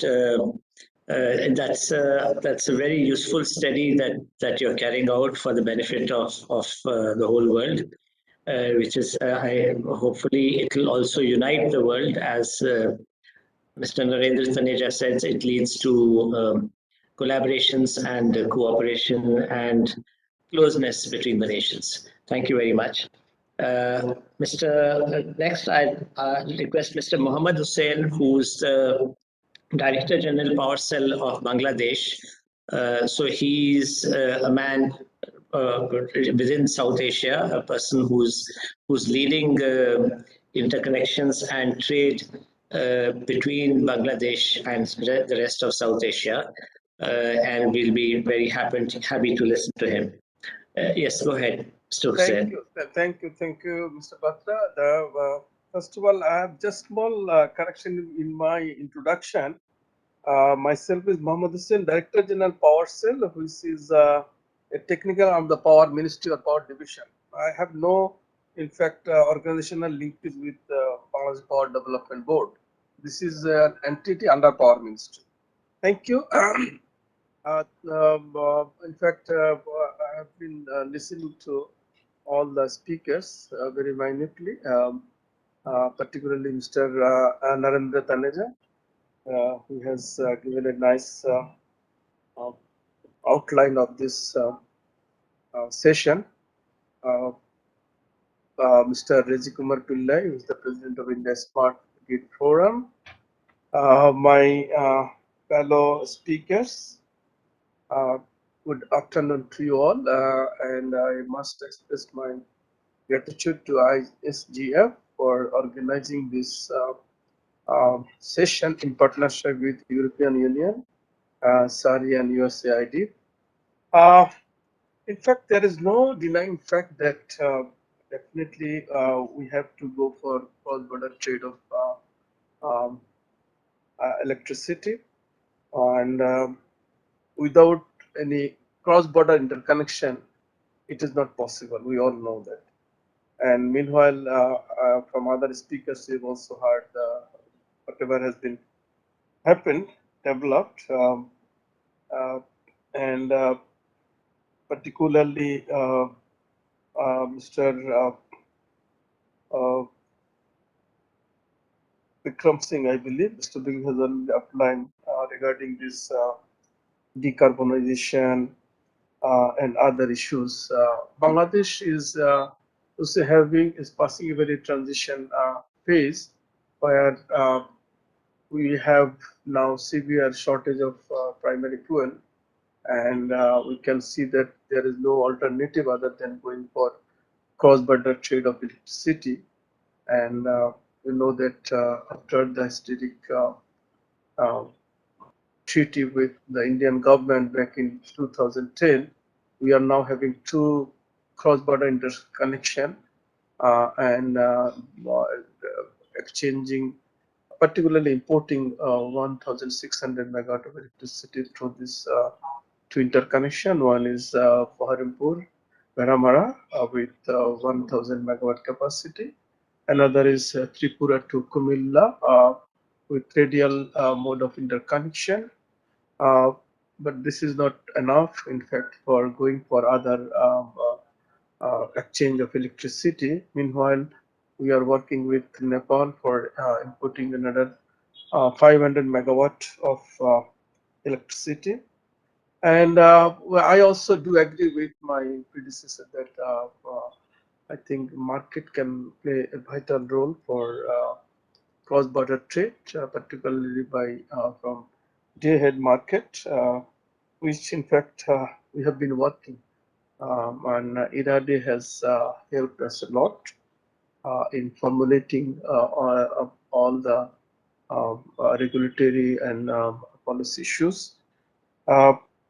Here, I would like to stress that only this physical interconnection may not be enough for going for this sort of cross-border trade. I mean, we have to connect ourselves so politically and commercially. That is very important. And from the study done by IRADe, the presentation given on behalf of Dr. Jyoti Parikh, we observe that you see that the connections are though bilateral, but the trade can be happen multilaterally, and which is in fact not yet happened, and that is very important. In fact, we have to facilitate the member states, particularly these BBN countries, to trade among themselves. And for that, I think that we definitely will require more robust interconnection.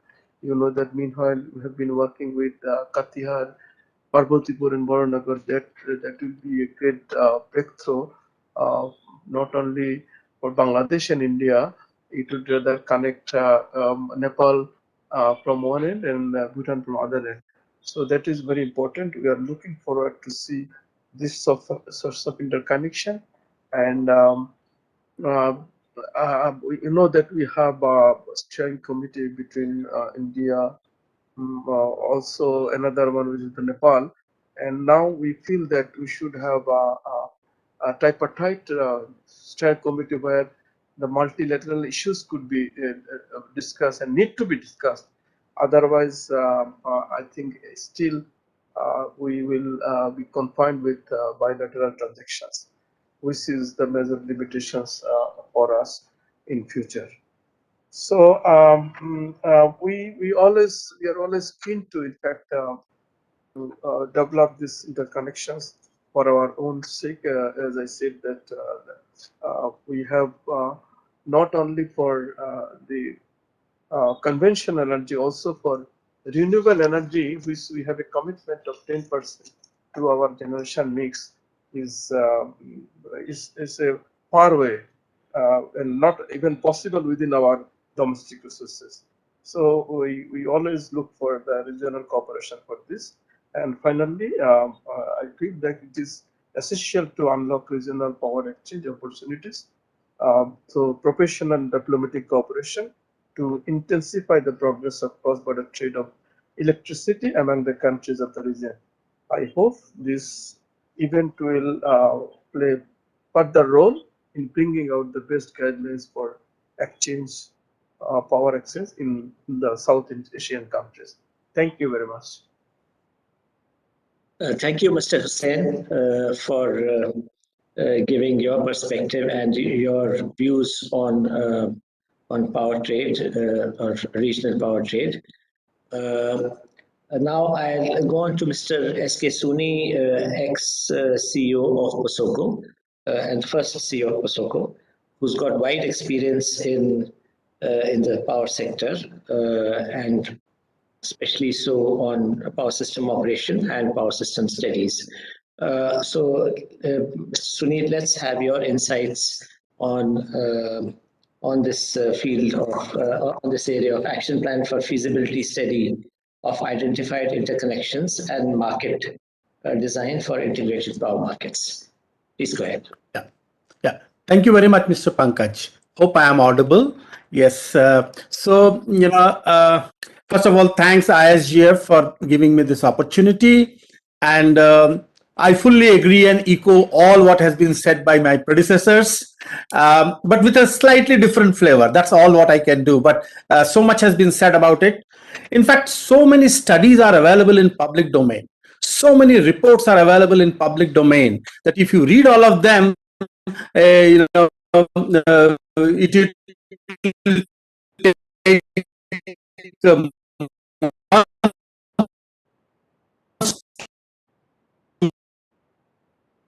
read the Sunil, you're having a little weak interconnection, I think. In between, you're getting cut off.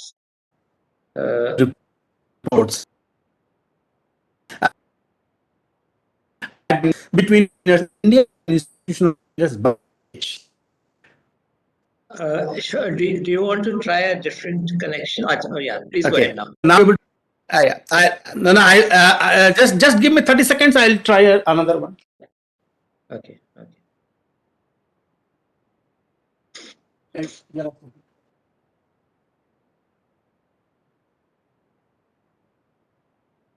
Yes. So now all what I was telling that there is enough of literature available and many studies are available. So there is no dearth of knowledge as far as the subject is concerned. Interconnection is natural. It is obvious. It is the way forward. The question is, why does it not happen? That's one part of the question which we should answer. The second is that, as my previous speakers, particularly Mr. Taneja, Mr. Narasimhan mentioned, we are not able to capture the intangibles and make a very strong policy calls. What are we not able to capture? Reliability, resilience, access to large markets, and the inertia part of it. Holding the hand of a large grid itself is a great relief to a system operator. Uncertainties are galore, and hence interconnection is a must. Nobody can get the right forecast, and all these diversities of errors will get neutralized if we have a larger grid. Large footprint, we can harness diversity and ease of balancing a well-established topic. One of the issues, particularly after listening to Mohammad Hussain Sahab, is let's say frequency control. If you control individual systems frequency, how difficult and struggleful it is. If you synchronize, it becomes so easy, much better. So I look forward to synchronous operation with Bangladesh. We should start with a parallel operation. That should be our aim. Start with small systems, create success stories, and then ramp up. What has been the success story of India particularly? We had struggled for decades in connecting each other. The day we got a shared power plants, they were the motivating force for keeping us connected. So we should have shared plants. They will get easy funding and advantages are enormous. Scope of innovation is larger in larger power systems. Economies of scale, 1000 megawatt sets or large solar parks, large wind farms, large transfers can only happen if we have a large grid. 765 kV, it's very difficult for the small system to operate. Staggered constructions, besides forecast. Some plant is coming up and in the meantime for 3 years you need some power. Reserves will be reduced. We can help each other at the time of need. We can cooperate cycle by cycle. That is the spirit with which the interconnections have to be made. We can conserve resources and we can face natural calamities with more confidence. There are a number of examples in the last decade with Bangladesh and with Nepal when there was earthquake, and it will keep on happening and we need to be prepared for that. Of course, trade would happen once the roads are made. Trades would happen if there are enough systems. Cautions of protection, settlement, coordination, equity, there are a plethora of issues, but they are all doable. They are all can be resolved once we are connected. Technology is available. We can make use of all this. So I would not, take much time. I would say that the way we got 175 gigawatt. I don't know how much study was done, but we all know now we can making it happen. Similarly, OSOWG is a policy. With our neighbors, we should have strong interconnections, synchronous interconnections, and rule of three, not weak connections. A weak connection can be very dangerous for the grids. So have strong connections.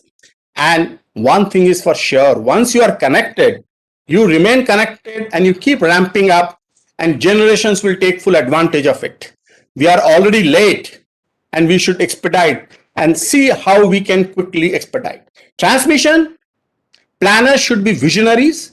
They should be given the freedom rather than their limited interests, and the government should push for building transmission through some other innovative methods rather than justifying it through studies. Arbitrage cannot justify transmission for sure. So we need to find something else. Thank you very much. That's where I stop. Thank you, Mr. Suni, for a number of points that you made, especially one on shared power plants, which is how India got interconnected totally in the states. The shared power plants of central power generating utilities united the nation because there were shares of these which had to be delivered to various states, and that's how the whole of the country got connected. And now it's one synchronous grid. And similar thing is being suggested by Mr. Suni for South Asia, and also having strong transmission interconnections to carry this trade forward. This is what we're having in India also. So just a little bit of a thing which comes in between difference between within the country and outside the country. There are some geopolitical reasons, so there is a little hesitation, I guess. But I think with more and more confidence building up in relationships. So as was mentioned by Mr. Taneja, it's not just connecting of regional grids, but connecting of people, which will actually take place. Thank you, Mr. Suni. Now I request Mr. Akhilur Rahman, who's the CEO or Chief Technology Officer of Hitachi, to give his views. Maybe from the nuts and bolts. I don't know, but you're welcome to say to give whatever views you have. Thank you. Thank you, Mr. Batra, and thank you, ISGF, for this wonderful session with experts, leaders from the energy industry, and also across the region. I would start with the cue from Mr. Ghanshyam Prasad. He talked about the interconnection, and then Mr. Soni and also Mr. Hussain stressed about it. So here, it's not about just having the physical connection, interconnectivity, but what Mr. Soni also brought out very clearly, that the stability part of the connection, the grid, the system, the flexibility and resilience part of it. And what Mr. Hussain also talked about, geopolitical, which everybody talked about, but technical is very important here, because that can actually lead to issues in the geopolitical commercial angle. Because if the grid, the system is not available, and then one system is leading to cascaded tripping or tripping off a system in another country, I think that can be a conflict of this trading and also collaboration. So what is required is that we need to have systems in the respective country which are, of course, strong, robust, but also they are connected with very flexible kind of connectivity, wherein in case of disaster, whether it is cybersecurity related disaster or large imbalance of generation and load, in that case, we should be able to isolate the system and run it independently without any disruption. So that means the impact and dependency can be minimized during the crisis, during the disaster, so that it doesn't lead to any political conflict. So in that case, we see that high voltage DC with FACTS also is a very good technical solution, where you can control, have the better frequency control, and also there you can have isolation of the system very quickly. Even if there is disturbance in one country, one grid, the other country will not be affected because of this power electronic control, very fast control. So there are examples here. As Hitachi Energy, we are proud to have these examples of how we have connected different systems, not just the point-to-point HVDC connection, but also multi-terminal HVDC, as we have seen in Northeast Agra. We have the world's first multi-terminal HVDC system we have built, which is already operational. And the other one is high voltage DC mesh. We call it meshed HVDC. So which is also important because here you are going to connect different countries, different grids. There can be more than 2 and 3. So it is going to be meshed. So we also have example in China where Hitachi Energy, we built this meshed HVDC with 4 points, 3 points catering to pump storage, solar and hydro, and then feeding to city like Beijing. So it's a meshed HVDC, which is of course within China, but this also can play a very important role in connecting different countries, because that is how we will see that in one country you have, let's say, Bhutan, you have the hydropower, Nepal hydropower, and then in other countries you have the more of solar, you have the conventional energy. So how do we connect this with mesh HVDC, where you can have better control of the power, also control the situation during crisis, during disaster. It can be, as I said, any type of disaster, and then the entire grid, the regional grid, should be stable in that case. So talking about the experience, also the intercontinent connection. So as Hitachi Energy, we have also now working on the Africa and Asia connectivity through Egypt and Saudi. It's not about the distance. I think it's also about two different type of economies and different type of grid behavior, consumer behavior, power generation pattern. So how do you connect that and yet control it during the operation as well as during the crisis? So that's very important, because that any issue there can lead to a lot of political debates, and also the commercial issue also there. So these examples are there, and although we know that in subsea we have done in Europe a lot of subsea connectivity with HVDC, so through the in the South Asia region we can also have this connectivity. So technology point of view, Mr. Soni talked about, it's there. And then when we talk about this needs, of course, large finances, the capex, it is required. Who is going to do that? And we are increasingly seeing that with the carbon COP26 carbon neutral announcement by different countries, companies, utilities, and all. I think the carbon neutral fund, the energy fund, is also available, which can fund this kind of project with a new business model where it is called energy as a service, as we all know. Energy as a service with capex to opex kind of thing, and linked with the energy efficiency and all. And so what's important here is that having all these technologies there, intent of all the countries in the region to actually have this kind of connectivity, it's important also to try it out. I mean, these are the big systems. We can't just outrightly go for a physical system, but it can be also simulated. So that's why we do like a digital twin we can create for the region, and then create scenarios, maybe thousands of different scenarios of power energy trading during the normal operation, during the crisis time, and then ensure that yes, digitally we can simulate, we can be sure that yes, this operation, this grid, one grid, also what we are talking about, that can be sustainable.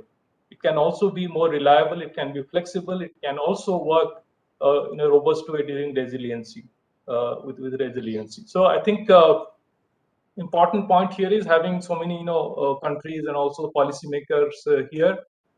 It's always good to start with the kind of digital twin where this study can be done. And the other very important aspect, I just give me just a few seconds. So what's came up also because of this solar, the renewable power cost, the hydel power, how it is going to be sustaining in future. Here, technically, Mr. Soni would agree that in the grid, we need to also have the physical inertia, the spinning reserve, which can actually make the grid more stable. So with more of renewable, more of solar power, we are losing that inertia. So we need to have hydel power as a spinning reserve, as a inertia which can actually make the grid stable even during large imbalance of power instability. And also with the power electronics, the HVDC facts, we can also create synthetic inertia. So that will again strengthen the grid in terms of stability, flexibility. I think the technologies are there. They are all already proven also in some or other way. It's all having intent to collaborate with all different stakeholders, utilities, policymakers, countries, and also of course funding agencies to actually start with maybe a digital twin of the South Asia grid, and then create scenarios, build confidence, and then bring in the business model to actually plan and build this kind of connectivity. And of course, we know that this also needs a very strong forecasting system, forecasting of load, forecasting of generation, different type of generation, diversity factor, which was talked about. So I think it will be dynamic, very dynamic diversity factors. How do you take care of that? So digital technologies with the AI, ML, data science, this we can always augment with our core power system, study, the simulation logic to achieve this kind of more forecasting, predictability, and also stability in the system. So yeah, so this is what I would like to end with. Thank you. Thank you, Mr. Akilur Rahman of Hitachi Energy, which I guess was previously ABB. Yeah. And ABB has erected a lot of HVDC systems. And what you spoke about meshed HVDC is an interesting concept. Maybe people would need to more about it later and see its benefits before things are implemented. Thank you very much for your inputs for this session. As you rightly said, this is a mix of all types of people here, policymakers as well as erectors, people who set up systems, as well as technology people like you, and people who do studies like Mr. Leinhardt, and enablers like power traders. So everybody's contribution, everybody is a cog in the wheel. Of course, it all starts from the policy to take things forward. And you did mention about synthetic inertia, which so synthetic inertia is also possible if you don't have real, hard inertia. You can also have synthetic inertia, which can be created through software and means of. Right. So I don't see any questions from anyone. Would any of the panelists like to ask any questions from the other panelists? Because I'm not seeing any questions which have come from the audience.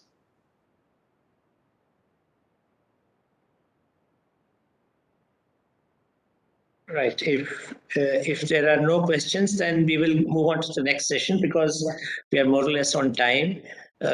So it's good to thank you, Mr. Leinhardt, for the namaste, and thank you everyone for being here in the session. It was a very enriching session, I think. And everybody, I think, benefited from inputs for what everyone gave, and that is what it will take to make things take things forward in cross-border electricity trade, which would become sustainable and for the good of the whole world. Right. Thank you, everyone, for this for your contributions. Anand, we can go on to the next session. Please take over. Right, sir. Right, sir. Thank you, everyone. So now we'll move ahead for the second session.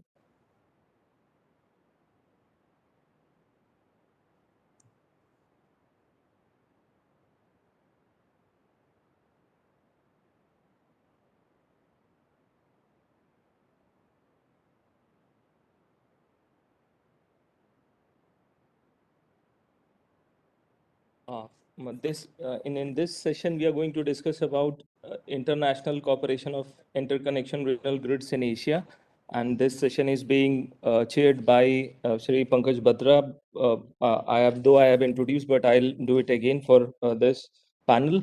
Mr. Batra has more than 35 years of experience, and he is responsible for spearheading of SARI EI programs and ensuring attainment of its objective of promoting regional energy integration in South Asia, moving South Asian countries towards increased regional energy security and cross-border electricity trade and regional energy market development. Mr. Batra had served as chairperson and CEO of the Central Electricity Authority and was responsible for the overall development of the Indian power system, including hydrothermal renewable power as well as transmission and distribution system of the country. This session is being moderated by by Mr. KVS Baba. He is the chairman and managing director of Power System Operation Corporation Limited, POSOCO.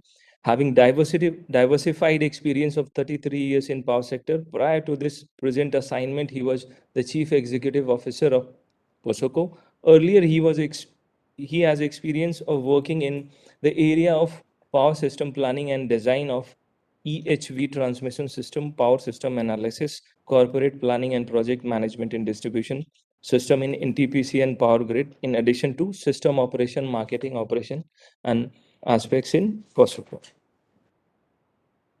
The first panelist is Mr. Matthew Carey. He is an international relation officer at the European Commission Directorate General of Energy, where he deals with energy relation between EU and India, Japan, Australia, as well as with the international dimension of EU strategies for liquefied natural gas. In his previous position at Directorate General of Energy, he managed European programs in renewable energy and smart grid technologies. Earlier in his career, he has worked in industry and academia was a researcher at European Commission's Joint Research Center, focusing on the role of scientific advice in energy and environmental policy making. He holds a master's degree in energy engineering and followed postgraduate education in economics and philosophy. Welcome, Mr. Matthew. Our next panelist is Sri Rajesh Kumar Sen. Mr. Kumar is currently working as General Manager CTUIL, that is wholly owned subsidiary of Power Grid, looking after transmission network planning. He has about 25 years of working experience in the power system, and he is member of various national and international professional bodies such as IEEE, SIGRE, IEI. He has the hands-on experience of working in the field of smart grid, energy storage, EV charging, system operation, SCADA, EMS, DTS, etc. He has published several technical papers in various international and national journals, conferences, and co-authored a book on smart grid. Mr. Rajesh has done his graduation in electrical engineering from NIT Rourkela and master's in energy and environment management from IIT Delhi. Welcome, Rajesh ji. Benny is manager of Power Fossil Fuel Alternative Energy and Energy Storage Department at ASEAN Centers for Energy, an intergovernmental organization within the ASEAN structure that represents 10 Asian member states' interest in the energy sector. He supports ASEAN in optimizing their use of conventional energy sources and alternative energy towards the energy transition to achieve the goal of energy security, accessibility, affordability, and sustainability of all under the umbrella of ASEAN Plan for Action for Energy Cooperation, APAC 2016 to 2025. Welcome, Benny. Our next panelist is Rani Kristiansen. She is an economic affairs officer with United Nations Escape Energy Division. With UN Escape, she works on a power sector. She works for the power sector. Before joining UN Escape, Rani worked for IEA in the Renewable Integration and Security Electricity Units, where she advised government in Southeast Asia, China, and India on matters related to renewable integration, cross-border power trade, and power system flexibility. Earlier in his career, she worked for a Danish transmission system operator on implementation of European network codes, as well as power trading in various European markets. She holds a master degree in economics from Aalborg University. Our next panelist is Mr. Jeevan Acharya. Jeevan is working in Energy Division of South Asian Development Bank. As Principal Energy Specialist, he currently focuses on developing and implementing energy efficiency, renewable energy, and other broader energy sector programs in India and Nepal. He is also serving as focal person of regional cooperation and integration for the energy in South Asia. Prior to this, he was with Energy Sector Group Secretariat in Sustainable Development and Climate Change Program of ADB since 1st October 2006 as a Senior Energy Specialist.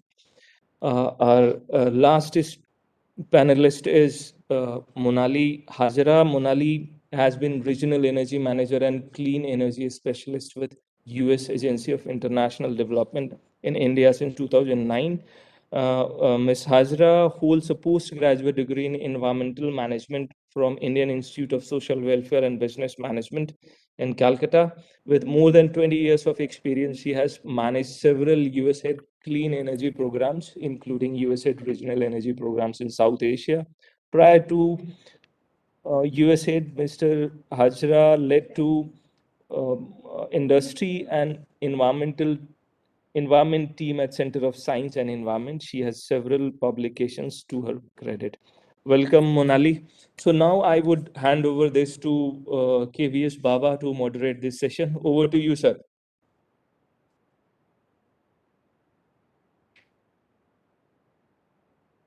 I think Mr. Pankaj Batra would be giving any opening remarks, sir. Shall I take over?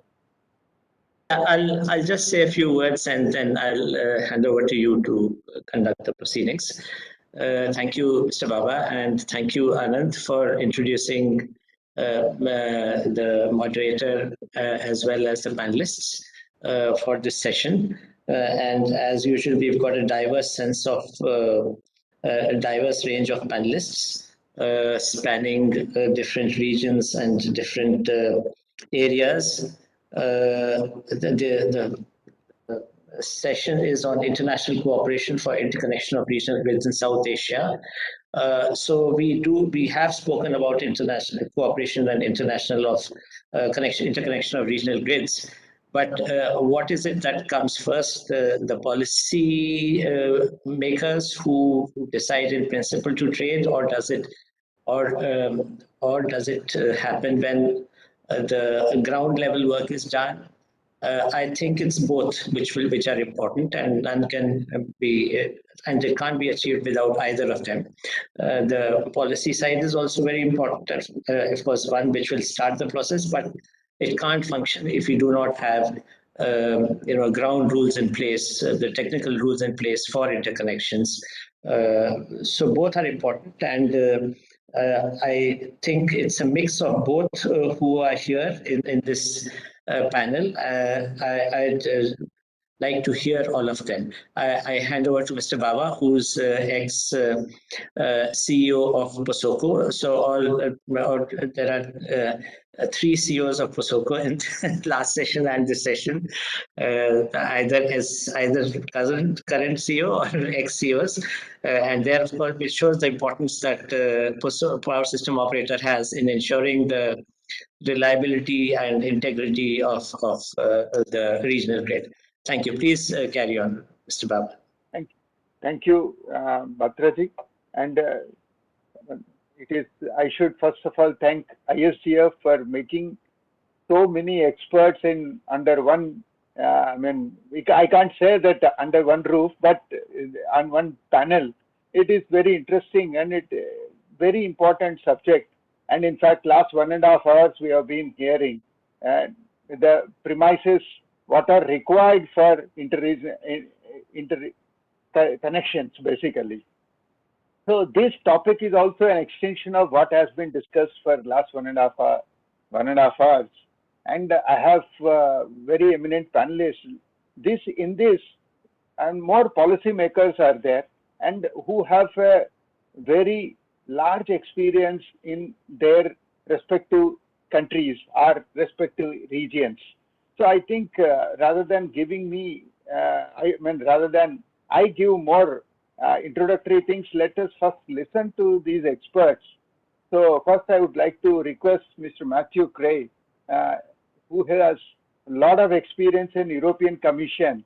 So I'll be eagerly looking forward to listen from him. And actually we have about the number of panelists have come down. So we can listen to them for about 5 to 6 minutes. And then if time permits, I have 1 or 2 questions which I would like to. So let me listen from them first. What is your perspective on the region, having so much of experience in your region, about the interconnections and establishment of a regional grid in Asia or this part of the world? Over to Mr. Matthew Cray. Thank you very much, Mr. Baba, for handing the floor to me. Do you hear me? Do you hear me well? Yes, very much. Very clear. Okay. Thank you very much, and also to Mr. Batra for the introduction to the panel. I think in last year's same roundtable, I was joined then by a number of colleagues in the European Commission, and I think also by a person from a European power exchange, to already explain some of the experiences that we had in Europe with interconnections, and also eventually with what we have seen in the last few years, the emergence of a well integrated pan-European market, through some developments of market coupling in the EU and so on. And I think it's a very interesting question that Mr. Batra put at the beginning, namely at which levels do we need what could we say, interventions or initiatives to take such projects forward and to make sure that we make next steps into realizing interconnections and possibly also regional power markets. And I think also rightly so, Mr. Batra said we need it at the different levels. So we need policy commitment, political commitment, very important. But we need also to have the links, or we also need that links are being developed at the different levels of agencies and also at the technical levels. And I think if you look at the European experience, what we have seen indeed is that we had a framework at EU level where you had this policy commitment, where you also had the political commitment, but we have over the years developed very strong institutionalized cooperation at the different levels, from whether it's from topics like the planning of the grid, adequacy planning, to really a coordination of the network code, so the rules of operation and so on. And I would like to underline, in fact, the need to, let's say, already in an early stage, trying to work towards some strong institutionalization of such corporations at the different levels. And because at moments where, in fact, the policy and the political level would advance a bit less, then you would have created also at other levels already a strong institutional capacity and a strong set of people, organizations who want to take the things forward. And it's like of an interplay between the level of policy and political, which you always need to make the breakthroughs, and then the more technical level institutions really necessary to keep the process ongoing, to prepare for next steps, and so on. And in fact, based on the interventions that some colleagues made last year, and through some further talks that we had with Ministry of Power, also with the subsidiaries of Ministry of Power like POSCO and so on, we are working now to really launching an India-EU cooperation project on interconnections.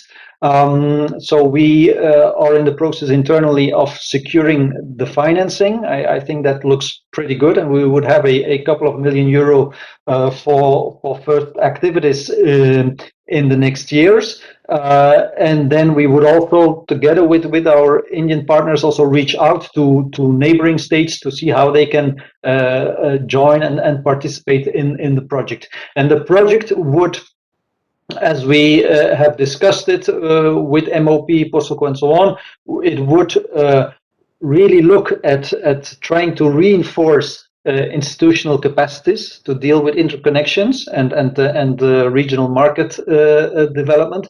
Of course, the logic is not that what we have developed over the years in Europe would be like fully replicated in the context in India and its neighbors. The context is certainly different, and India and its neighbors will have to find their own answers. But I think let's say bringing this experience of how it developed in Europe can be useful in order to see, okay, what worked well, what advanced well, where were the blockades, the blockings that made it certain things lasted a lot of years.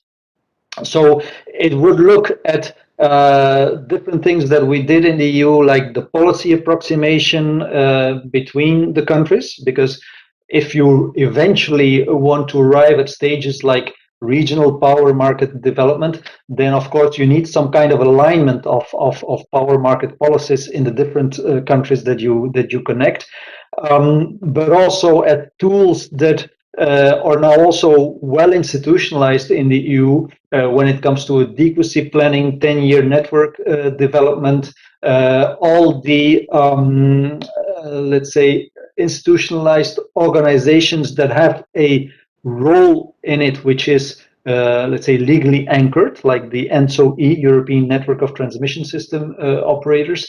Also the work that is being done on network codes, then we're going really to the technical level of harmonization of codes. The role of power exchanges in this, and the products that the power exchanges have. So this would be a first block of the project, where you look really with India and the partners in the neighborhood at those institutional capacities, also the methodologies used, for instance, for cross-border cost allocation and these kind of things, arrangements of ownership of interconnections, to see if you look at this and you look at what is existing in terms of the cooperation at the various level of power grid, POSOCO, and so on, already with the similar companies in the neighborhood. How can they be further strengthened? Is there anything of the European experience that you think, okay, well, this is a good experience to reinforce our links with the neighbors and so on. So this would be a first block. A second block would be to see how with certain technical capacity we can contribute to the further examining of feasibility of some of the projects that we know India and some other countries are interested in. We think, for instance, the possibility of an interconnection between India and Myanmar further down to Thailand. So is there anything with the technical capacity that we would have available in the project that we can support for the feasibility studies on these? But it could also be the extension of the links with Bhutan and Nepal that you have, or some ideas of would we use those interconnectors in the future more in the context of an integrated market, and then another possibility could be with Sri Lanka. Yes, also possibly reviving the studies on interconnection with Sri Lanka. So these will be two blocks in that project. And we are, of course, now securing the financing. Then the next stage would be to further fine-tune with MOP and all its relevant subsidiary companies the TORs for such project, and then jointly also reaching out to all, be it other funders, be it other initiatives, and also the other countries to really prepare for the implementation of the project. So I wanted to announce this because that's some concrete progress. Of course, it's the progress in this matter, which is complicated, is always a bit slow, but we have made some progress compared to last year's roundtable, and we hope that in the roundtable of next year we could announce that this project is now really up and running. Yeah, has been started. So thank you. Thank you. Thank you. Excellent points, actually. The strong institution is very essential for establishing the cooperation. I fully agree with you. And good tools, of course, we need to have. And one more important, very important point you said is that all the partners should also have similar, the framework and the tools part are in the policy part, and they have to be ready to sit and discuss. That's the important aspect which you have covered correctly. So now, can we move to Mr. Rani Kristiansen about? They have excellent reports on the already, and let me listen from her. What's the we have from her for India? Thank you very much, Mr. Baba, and thank you so much to everyone, esteemed speakers. It's been incredibly interesting to follow the discussion so far. And I want to pick up on something that was said in the very beginning, because it is true that grids are one of the most important ways that we can support some of the sustainability targets that we have, but not only sustainability targets, also economic growth, gender equality by bringing connectivity to the last mile, for example, harder to serve communities. Cross-border connectivity can really, really help there as well. So the extension of grids, both nationally and internationally, is a really, really important pillar in the overall development of Asia as a whole. So in Asia, we're seeing, and also for India, we're seeing a lot of projects actually already in operation, but many of them, they tend to operate on a more bilateral basis rather than a multilateral basis. And that's very fine if you have a single line that is on a radial, for example. But as you're getting more and more meshed grids and more complex routes to trade on, it's going to be more and more important to develop more multilateral arrangements. And this is not to take away from the arrangements that already are, but I think the evolution of these arrangements are really, really important, especially because if you look at, for example, India, but across Asia, we're right now talking about, in order to integrate renewable energy, the fact that power purchase agreements for thermal assets are relatively inflexible. And I think we also need to think about this type of terminology for grids, because if we finance grids with long-term transfer agreements, we can run into the same problem, that we have relatively inflexible contracts on our grids, which will limit the flexibility of the grids to do what they're actually really, really good at doing, and that is sharing resources across countries. And that's also been mentioned before in this session in terms of Bhutan and all of a sudden needing to import power. So this means that the contractual structures around the grids need to be flexible from the beginning going forward, and looking at that on the already existing contracts. So I want to bring to attention a few things that United Nations SCAP is doing in terms of international collaboration. So for example, we're implementing a project on regulatory capacity building, because one of the things we need to make sure is that we're at the same level across the countries and have the same terminology to discuss our expansion of grids. Because otherwise it can lead to real misunderstandings and slow down of the dialogue.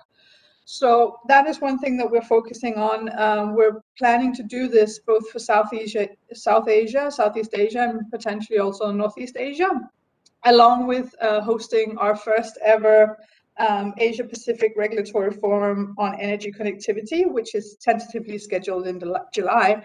And once we publish more on this, I hope we'll have some of you join us, both as speakers and participants, because South Asia certainly has a lot to bring to the table in this discussion. Additionally, actually, we've heard a lot about the GGI OSAWOG initiative, and ESCAP is actually the convener for the Asia Pacific Working Group under GGI OSAWOG. And we're trying to figure out right now some priority projects to bring to the steering committee of GGI OSAWOG to formulate targeted support. Because the really, really important thing about GGI OSAWOG is that it is a very comprehensive project where you both have TSOs, you have regulators, you have international organizations, and so on, and governments ready to provide real support. And if we can, in a very, very broad forum, select some priority projects where we really, really advance the efforts, then we potentially could make a real impact. So actually, we're doing this now. So I encourage anyone who has inputs on priority projects and what we should be focusing on in this region of South Asia to please do reach out, because we want to make sure that we have a full 360 view of what is going on in terms of grid connectivity in the Asia Pacific region. And also with looking at what Matthew from the European DG Energy just said, there's a lot of initiatives going on. And I think it's really, really important that we coordinate and streamline so that we build and complement on each other, because there's more than enough work to go around. There's more than enough support that is needed. And if we divide and conquer, I'm sure that we will make more of an impact. And in that sense, I think one of the big challenges of the clean energy transitions and connectivity is the finance that is needed. It's a lot of money that needs to be invested. And in order to make sure that we have the best possible climate for this investment, we need to look at institutions. We need to look at policies. We need to look at clear signals from policymakers that this is what we want to do. And then clear implementing guidelines from regulators, from utilities, and clear institutional setups to put this forward. Because in that way, we can actually bring down the costs of doing this and potentially also bring together different forms of finance from the private sector, from development banks, and from governments. And in this sense, I think financing can actually, the quite large financing targets can be reached. I will round off here because I see my time is up, but I will just mention that ESCAP stands ready and is very, very involved in the South Asia region. We can use our convening power.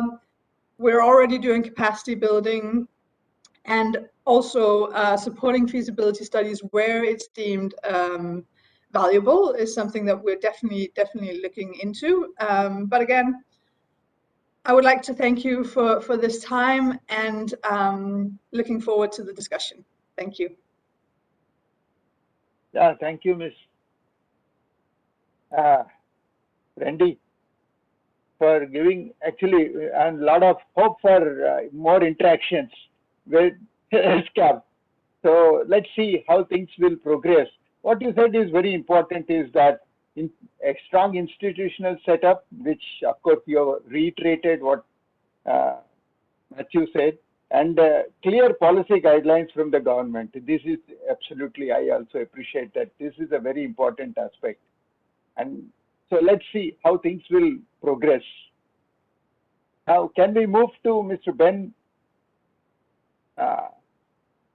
Mr. Benny Suryadi. Benny Suryadi, sorry. All right. Thank you very much, Mr. Baba. Good evening from Jakarta, everyone. So may I request the host to present my slide, please.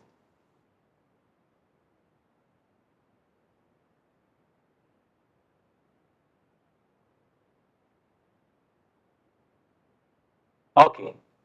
Thank you. So while we are waiting the slide, once again, thank you very much for ISGF to inviting me to this important event. It's a great in this great opportunity. So I would like to briefly share our regional effort in the Southeast Asia for building the electricity interconnection. So, I mean, the same story, addressing the growing demand for energy, which is driven by the economic and demographic growth, has become a challenging task for us in the Southeast Asia region. The countries in the region must face tremendous challenge to achieve the goals of the energy security and environmental protection simultaneously. So on the one hand, we must strive to a secure flow of the energy supply with an optimal energy mix to ensure sufficient energy supply at a minimum cost. But then another hand is deliberate carefully on the emission of greenhouse gas, which is becoming increasingly important factor for the global community. This is one of the major concerns and why ASEAN is building up its initiative on the regional interconnection under what we call it the ASEAN Power Grid. But before we talk about the cross-border interconnection, as you may see in the screen, it is important for us to understand the situation in each of the 10 countries in the Southeast Asia region, as all of them have a different characteristic, be it in terms of the economic development or an energy resource or the development priority. In this slide, you may see the brief information about the power market in each of the ASEAN countries. Although we could classify them into two major groups, the liberalized market in the Singapore and in the Philippines, and also a regulated market in all of other 8 countries in the region. However, dealing with the issue of the different power market is the thing that become a challenge in addressing the interconnection in the region. Next slide, please. ASEAN adopt a strategy that encourages the interconnection in the divide projects.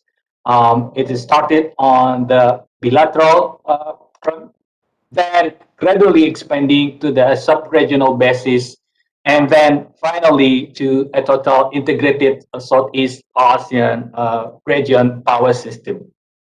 So in the third slide that you may see that how we classify region into the north, south, and east sub-region of the ASEAN power grid. The power trading can occur without the sufficient supportive infrastructures. However, echoing what Randy from ESCAP mentioned earlier, the effort in the Southeast Asia region to date have focused primarily on the infrastructure development that being arranged at the bilateral market basis, including its market arrangement. Nevertheless, there is a strong evidence that it will be possible to realize the full scale of the ASEAN power grid and the fully function multilateral power trading, because today there is a total of 7,000 of megawatt interconnection and expected to have another 20 gigawatt in the next 10 years or so in the region. Next slide, please. The slide number 4. The next slide. Yeah, as mentioned earlier, at present, most electricity trade in the region under the ASEAN power grid occur through a bilateral agreement. However, since 2018, there has been a small demonstration of the multilateral trading between Laos, Thailand, Malaysia power integration projects, conceived as a pilot and an opportunity to address a technical, legal, and a financial issue raised by multilateral. This Pathfinder project, which is now expanded into Singapore, is become a seed to build the multilateral power market in region. Under this LTMS is expected of the willing charge of around 100 megawatt of supply from Laos through Thailand and Malaysia, then consecutively to reach Singapore. As of last year, around 40 gigawatt hours of electricity have been traded under the projects. Yes, the issue that being mentioned as well by previous speakers on the challenge for us in expanding from the bilateral into the multilateral trading. The existing projects so far, for example, this LTMS PIP is limited for into multilateral trading since it's based on the unidirectional flow of electricity involve only a few countries and has not established a market pair to new buyers and sellers. But still, the project has laid a foundation for further efforts on multilateral power trading in ASEAN region.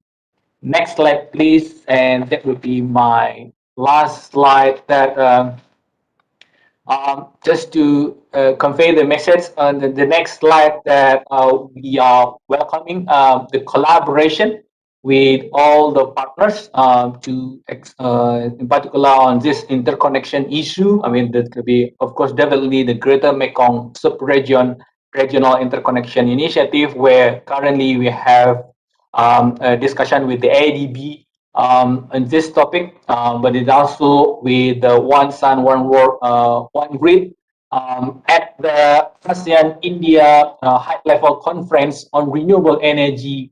It was conducted earlier last month. There is a lot of discussion about integration or synergy between the ASEAN Power Grid and One Sun, One World, One Grid initiative. We believe that this will bring a significant benefit for the region. For example, cheaper energy, flexibility for fighting intermittency, system safety, and compliance with the Paris Agreement to cut the CO2 emission. We see this important partnerships to drive interconnectivity in the region and global levels consecutively. So we are very much exposed to have this discussion to connect the interconnection in the region with the neighboring countries, also including the Australia Asia Power Link, where there is a proposal to connect cables from the Australia to powers the countries and the cities in the ASEAN region.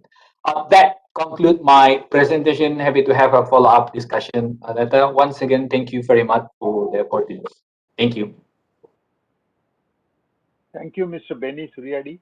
And it's very good outlook which we have got from what ASEAN is trying to do, and study each country and see what is the best for us and try to take it forward. So that's a good input. And let's see how OSOW, OG, and ASEAN association goes up and make use for other regional grids. And looking forward to meet you more often and more detailed. So now, now I think we have only two panelists left. Two, three. Mr. Jeevan Acharya from ADB. Can we just hear from him? Okay, so thank you so much. So first of all, I would like to thank the organizers for inviting me to this important session. From ADB side, this issue of interconnection or regional power trade, regional cooperation and integration is very, very important topic. And in fact, it is also one of the main thrusts in our policies to support and contribute in that area to the extent possible. I work in ADB's South Asia Energy Division, and I'm also the focal point for regional cooperation in the energy sector in South Asia. So whatever I say here would be more focused for South Asia version of it. But I have my other colleagues who are working, doing the similar thing in the ASEAN and also in the GMS region and also in the CAREC region and so on. And also there's a lot going on in the Pacific countries out there as well. There are two things that I wanted to highlight or discuss today. One is this importance of this hydropower. because this South Asia region has a lot of potential for hydropower. I mean, you can see different numbers from India, Nepal, Bhutan, and others. And of course, this hydropower is not a new technology, has been there for many years. And then there's a lot of interest and also capacity available in all of these countries. But what I also feel is there are two challenges. One is that the way we identify our hydropower project, the way we design, the way we implement and monitor, I think there is a lot of new thinking would be required. Because of impact related to our safeguards, both on the social side of it and also on the environment. There is also a lot of attention that needs to be given there. And now also this climate change has also caused a lot of concerns, and then especially the water flow and also other landslides and also gulf in some of these countries were also causing a lot of problems. So from ADB side, we have already several hydropower projects ongoing right now. And then we also have several hydropower projects, large hydro projects in our pipeline, where we'll be focusing on. So there we are looking at more on the holistic side of it. I mean, entire value chain, helping on the policies and also capacities of the government, doing a proper DPRs and also preparing a proper bidding documents, helping the financing, innovative financing, and also implementation on the monitoring side of it. So there's a lot going on. I think there's a lot of potential for regional cooperation using this hydropower side of it. And we can also develop them as a reservoir type or pump storage, which can also serve as a battery for the region, and they can use it as and when needed. And this is very, very important and critical for our South Asia region. The second thing is on the regional power trade aspect of it. We plan to do some additional studies for master plan for South SASEC power trade. And we are also doing another study looking at the policy implications and the importance of getting that power trade, getting our politicians and policymakers understand more in terms of how important and critical it is. So that study, we are doing it for South Asia SASEC region. And then we are also doing another study for what's possible linkage between South Asia and also Southeast Asia. So again, that's also another study that we plan to do. So that will also help identify where are the opportunities, what are the bottlenecks, and how we can do. And of course, what I always say is that right now, if you listen to the climate change targets and ambitions that have been explored in the last COP meeting in Glasgow, I think there is a lot of push for this kind of efforts. And then the regional power trade is also has given a lot of emphasis, and now from the government of India, this also work is already a kind of very ambitious program there. So it does provide a lot of opportunities for us to work further in this area, and then we need to work with all the countries and also various other stakeholders and partners to support and push this agenda forward. And from ADB side, we have several projects going on to support, especially some technical assistance project going on to provide a support to these countries also. And we also have a SASEC Power Trade Working Group meeting. We organize it to help identify what the problems are and how we can work together in this region as well. So in short, I would like to convey that from ADB side, we are very, very interested and committed for this regional power trade in the region.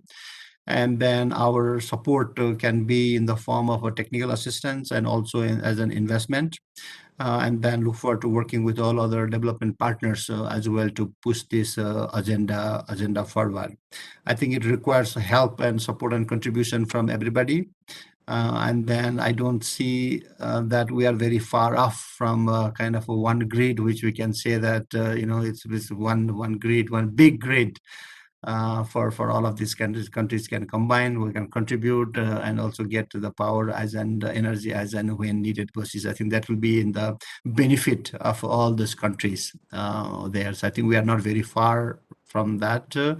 And with that very positive note, I wish all of you for your good health and also progress in your respective areas, and look forward to working with all of you there. Thank you so much. Thanks a lot. you have touched upon very important aspect is the hydropower. In India also, you must have definitely heard the new hydro policies and a lot of encouragement to PSPs in the recent past, and a lot of initiatives are being taken. I think in the follow-up question, I will ask you uh, on this part. So let me, I mean, my friend from CTU, Rajesh, is waiting for quite some time with his presentation. Can we go to Rajesh, please? Thank you, sir.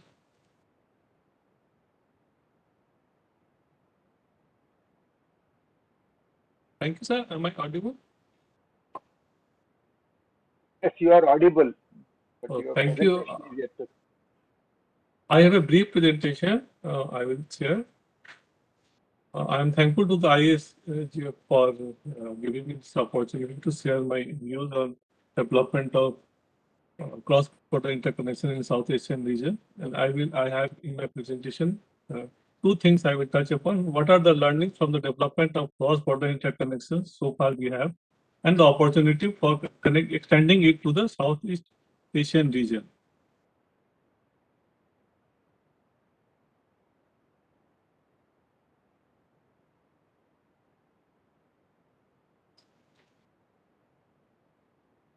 My slide is visible. Can somebody acknowledge? Yes, yes. No, yes. Now you can make it in the... Okay. Yeah. So first thing I would like to point out that we see cross-border interconnection have been developed in South Asian region, owing to harness and have optimal utilization of resources available across the region. We can see the diversity of generating resources among South Asian countries. You can see in India we have a mix of thermal generation, hydro, and renewables. Around 60% we have thermal generation and around 27% renewable generation. And you can look at the other regions like Bhutan, fully hydro, Nepal, maximum hydro, Bangladesh, we have lots of thermal generation. Sri Lanka and Maldives, you can have a mix of things, and Maldives also totally diesel based generation. So there is the opportunity for harnessing regional energy resources. Now, we have harnessed it, we have seen through our multiple cross-border interconnections that we have used it to a great extent. Now, there is an opportunity to have interconnection, further strong interconnection to decarbonize the economy. Looking at the energy mix available in South Asian region, we can see that with cross-border interconnection, we can do a lot for the development of clean energy development by harnessing renewable capacity available. In India and in South Asia, we have seen that we have multiple cross-border interconnections, and when we have interconnections with neighboring countries, strong interconnections are important. You can see that in India, we have multiple cross-border interconnections with Nepal, Bhutan, Bangladesh, and a small interconnection with the Myanmar as well. And these interconnections are spread over different voltage levels.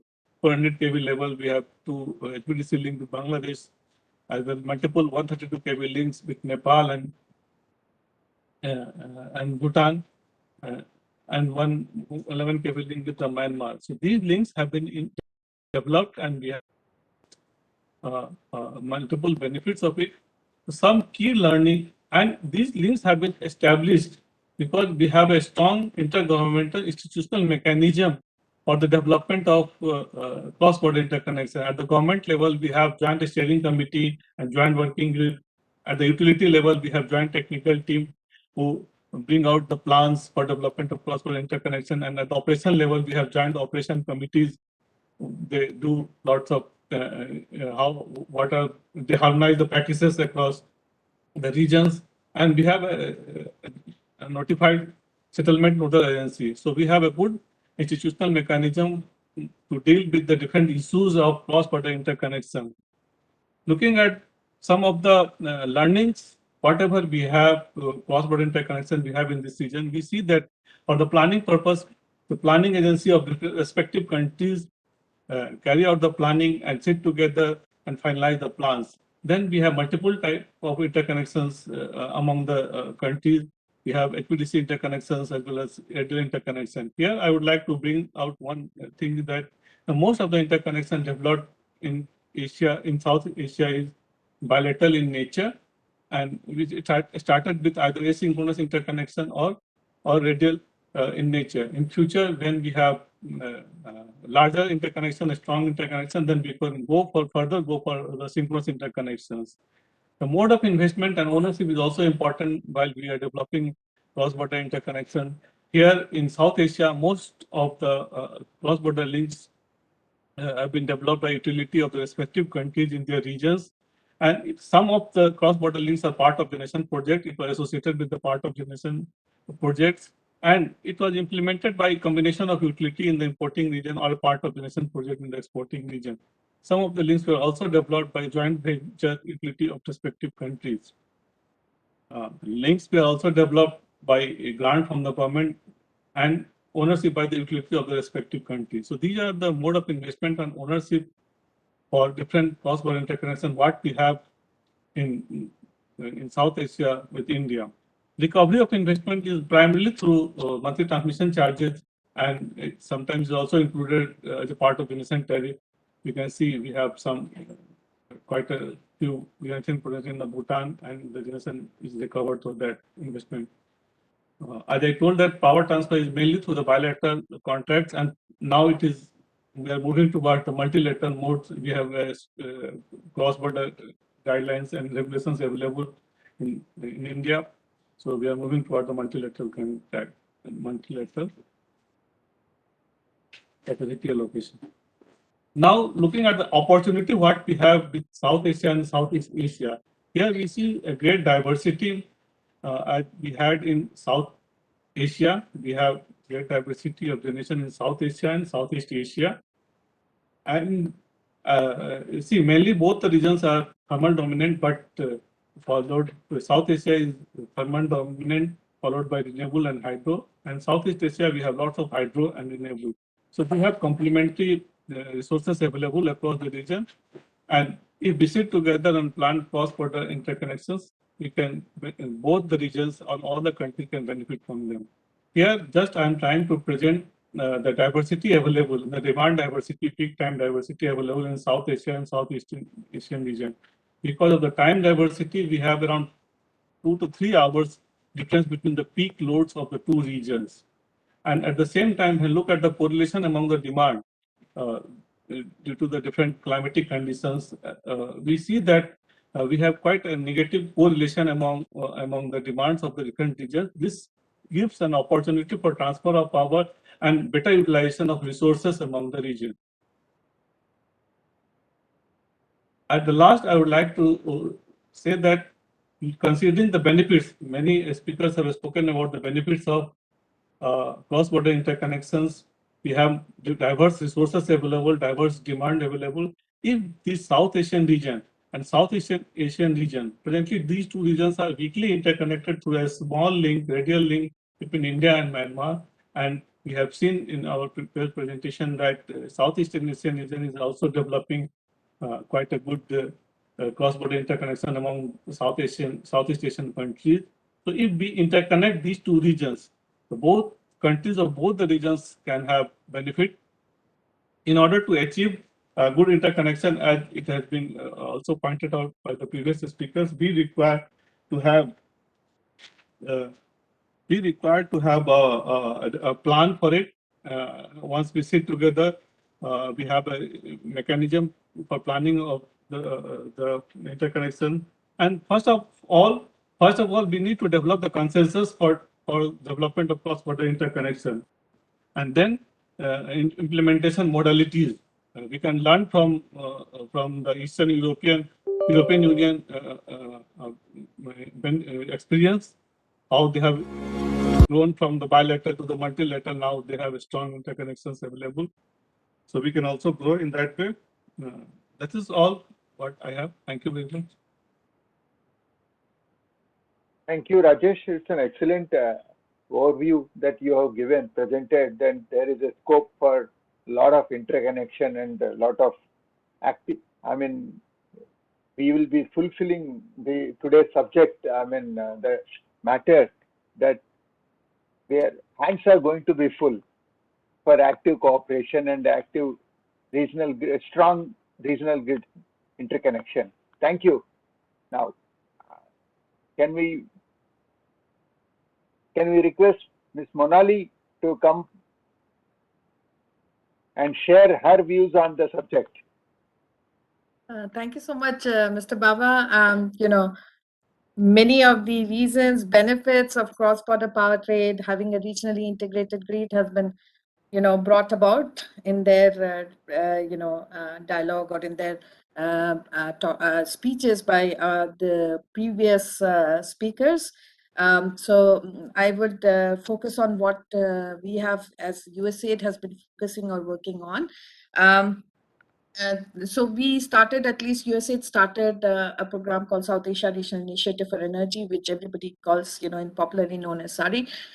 Started way back in 2000 with the intent of, promoting energy security in South Asia through regionally integrated grid, promoting cross-border power trade, establishing regional market, and also at the same time recognizing that having an integrated grid would have, a positive impact on reducing the carbon footprint of the region. So, so we started way back in 2000, and since then, SARI has been working in different phases, and we've seen, not me personally, but as an agency, USAID has seen has happened in the region with respect to cross-border power trade. So first, the initial phases of SARI focus very much on awareness raising, just bringing stakeholders together on a platform to discuss on this.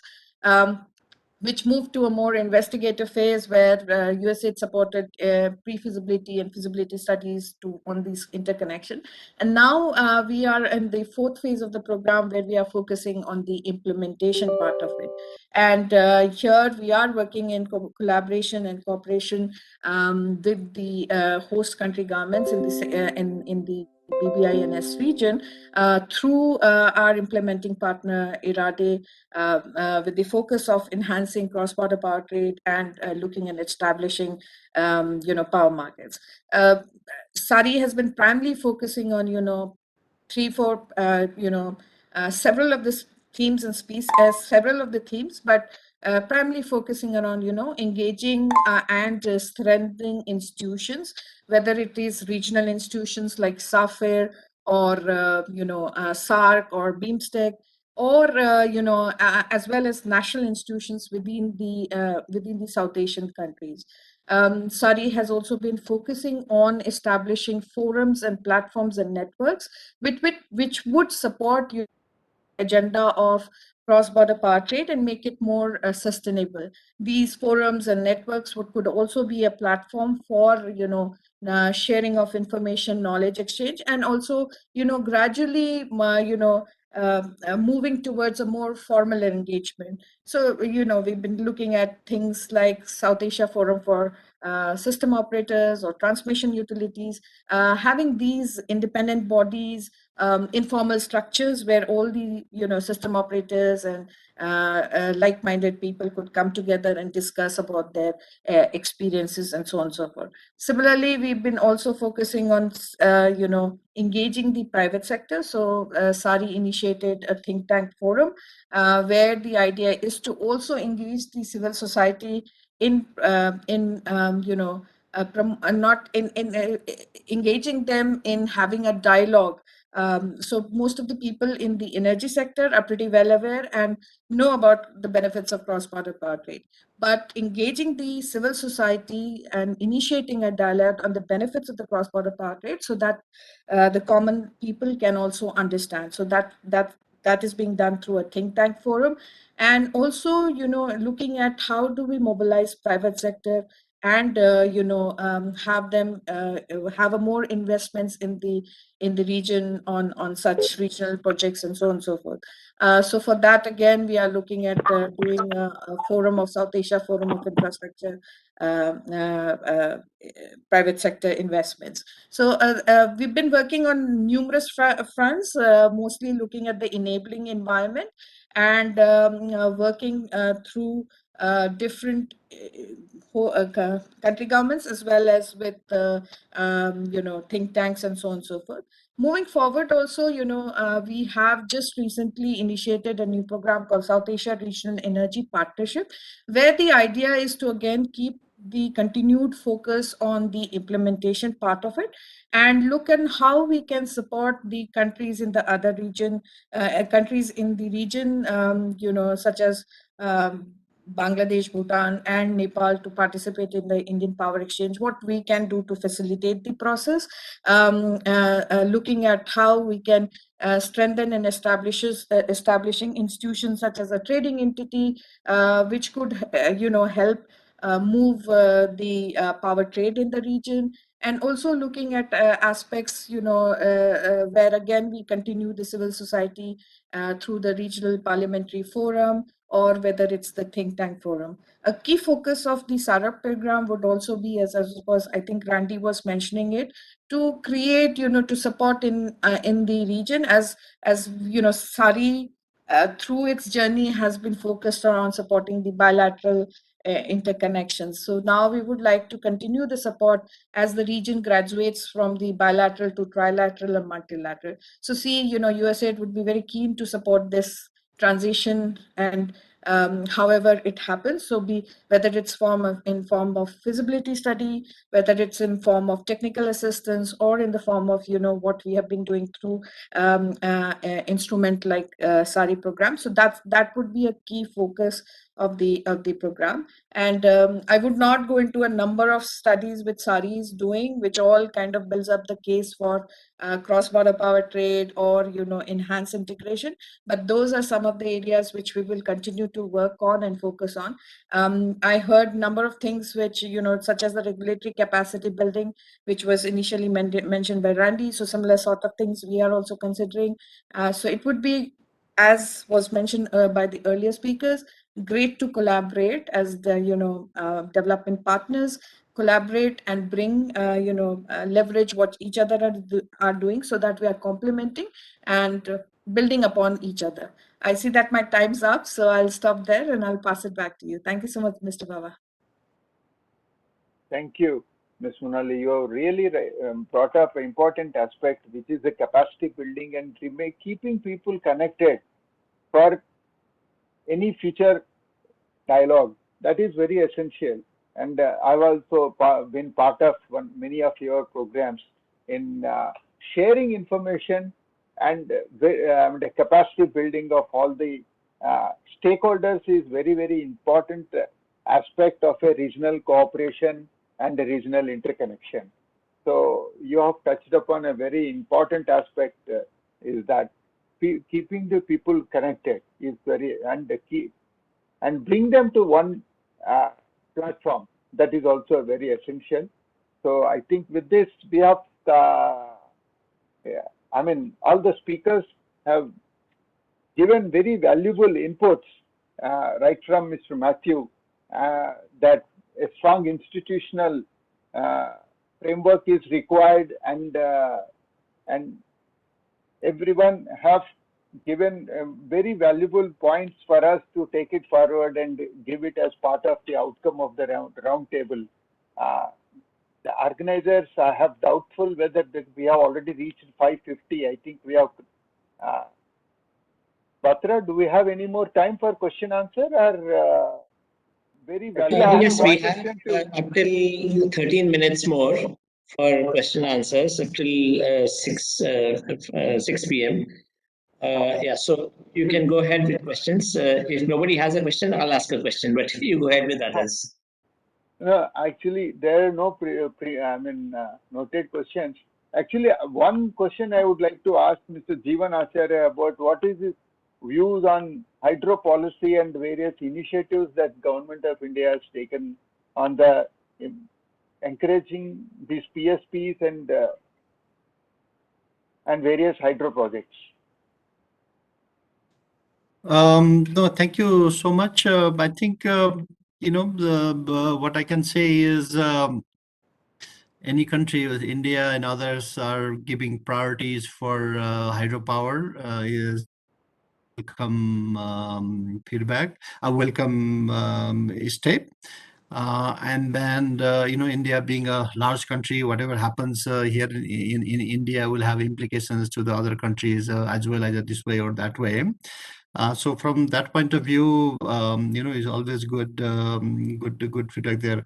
But at the same time, how aggressive it is, and then how to bring together all these stakeholders in pushing that forward would always be, we need to look at that one there. I mean, I have several points to talk about on this policy, but I thought that maybe in this forum, I'll just limit it there. Thank you.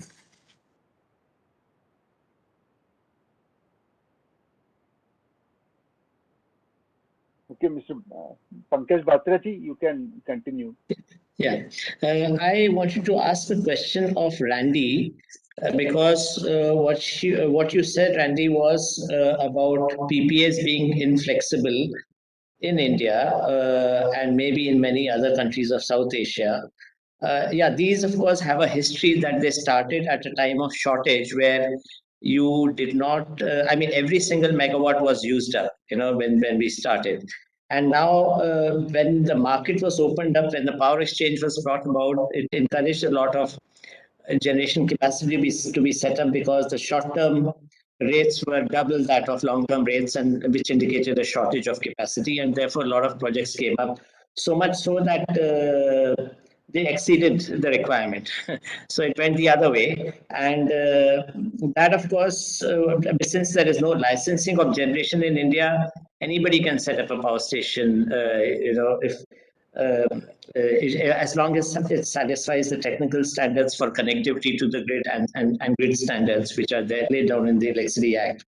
Now, if you do not have a regulation of the amount of generation capacity which comes up, then a lot of lenders, because these are very highly capital intensive projects with 70% loan and sometimes even more, 80% loan.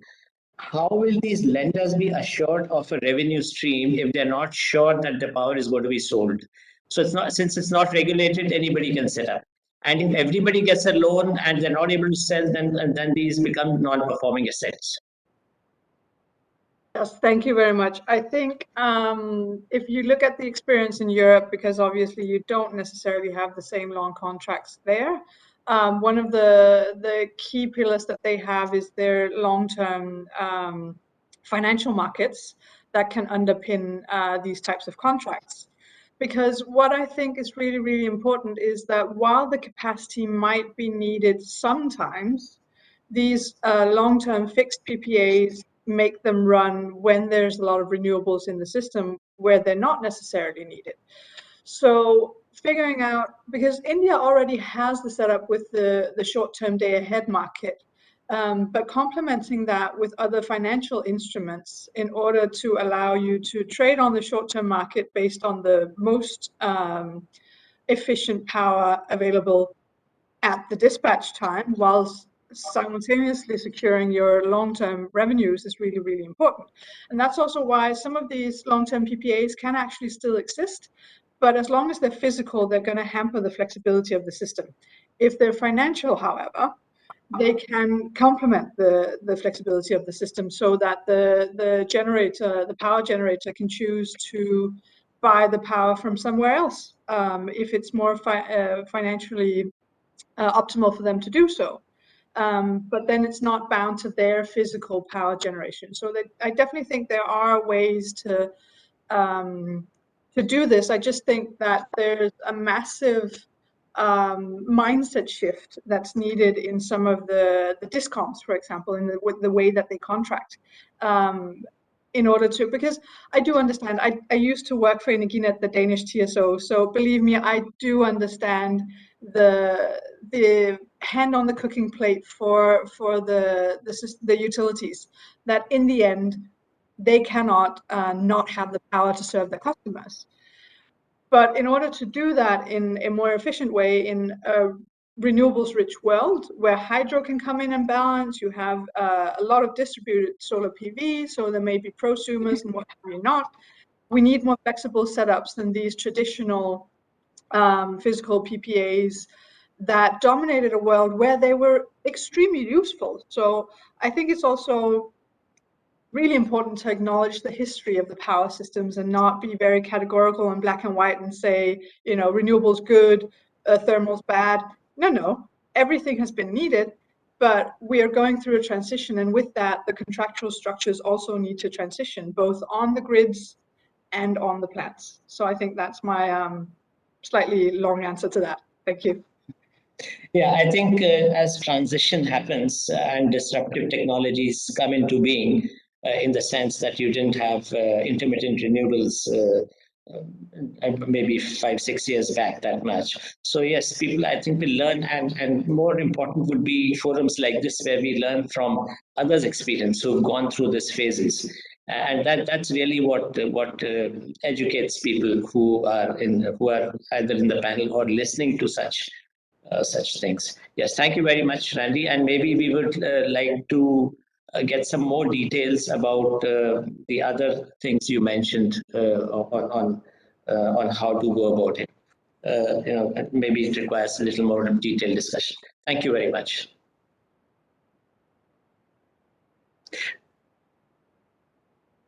That's all from my side, Babaji. You can take it forward. I'll just, after you finish, I just have a few comments, but please carry on. No, I actually have, it was very, satisfying interactions, and everyone have given excellent input, so that how we can really take it forward, that our interconnections of the grids and all.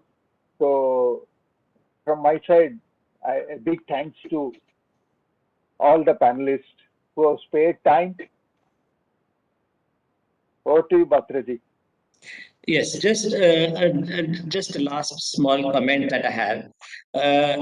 So regional cooperation is something which everybody wants, but the important steps of taking it forward is sometimes which causes a little bit of a delay. And when you have nations which people perceive, when one nation may perceive that another nation by a certain cooperation may have some vested interest, sometimes it's good for a third party to create a platform so as to get all the people, all the stakeholders on a common place, so that they can discuss freely.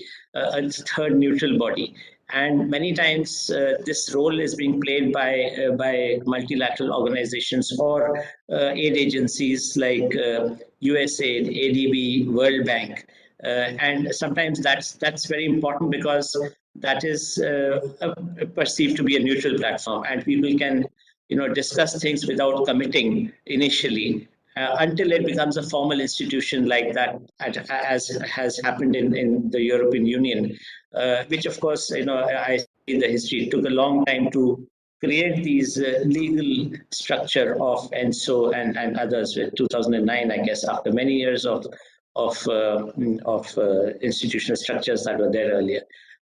So that's my take. And of course, thanks to everyone over here. Thanks to all the panelists for their valuable contributions.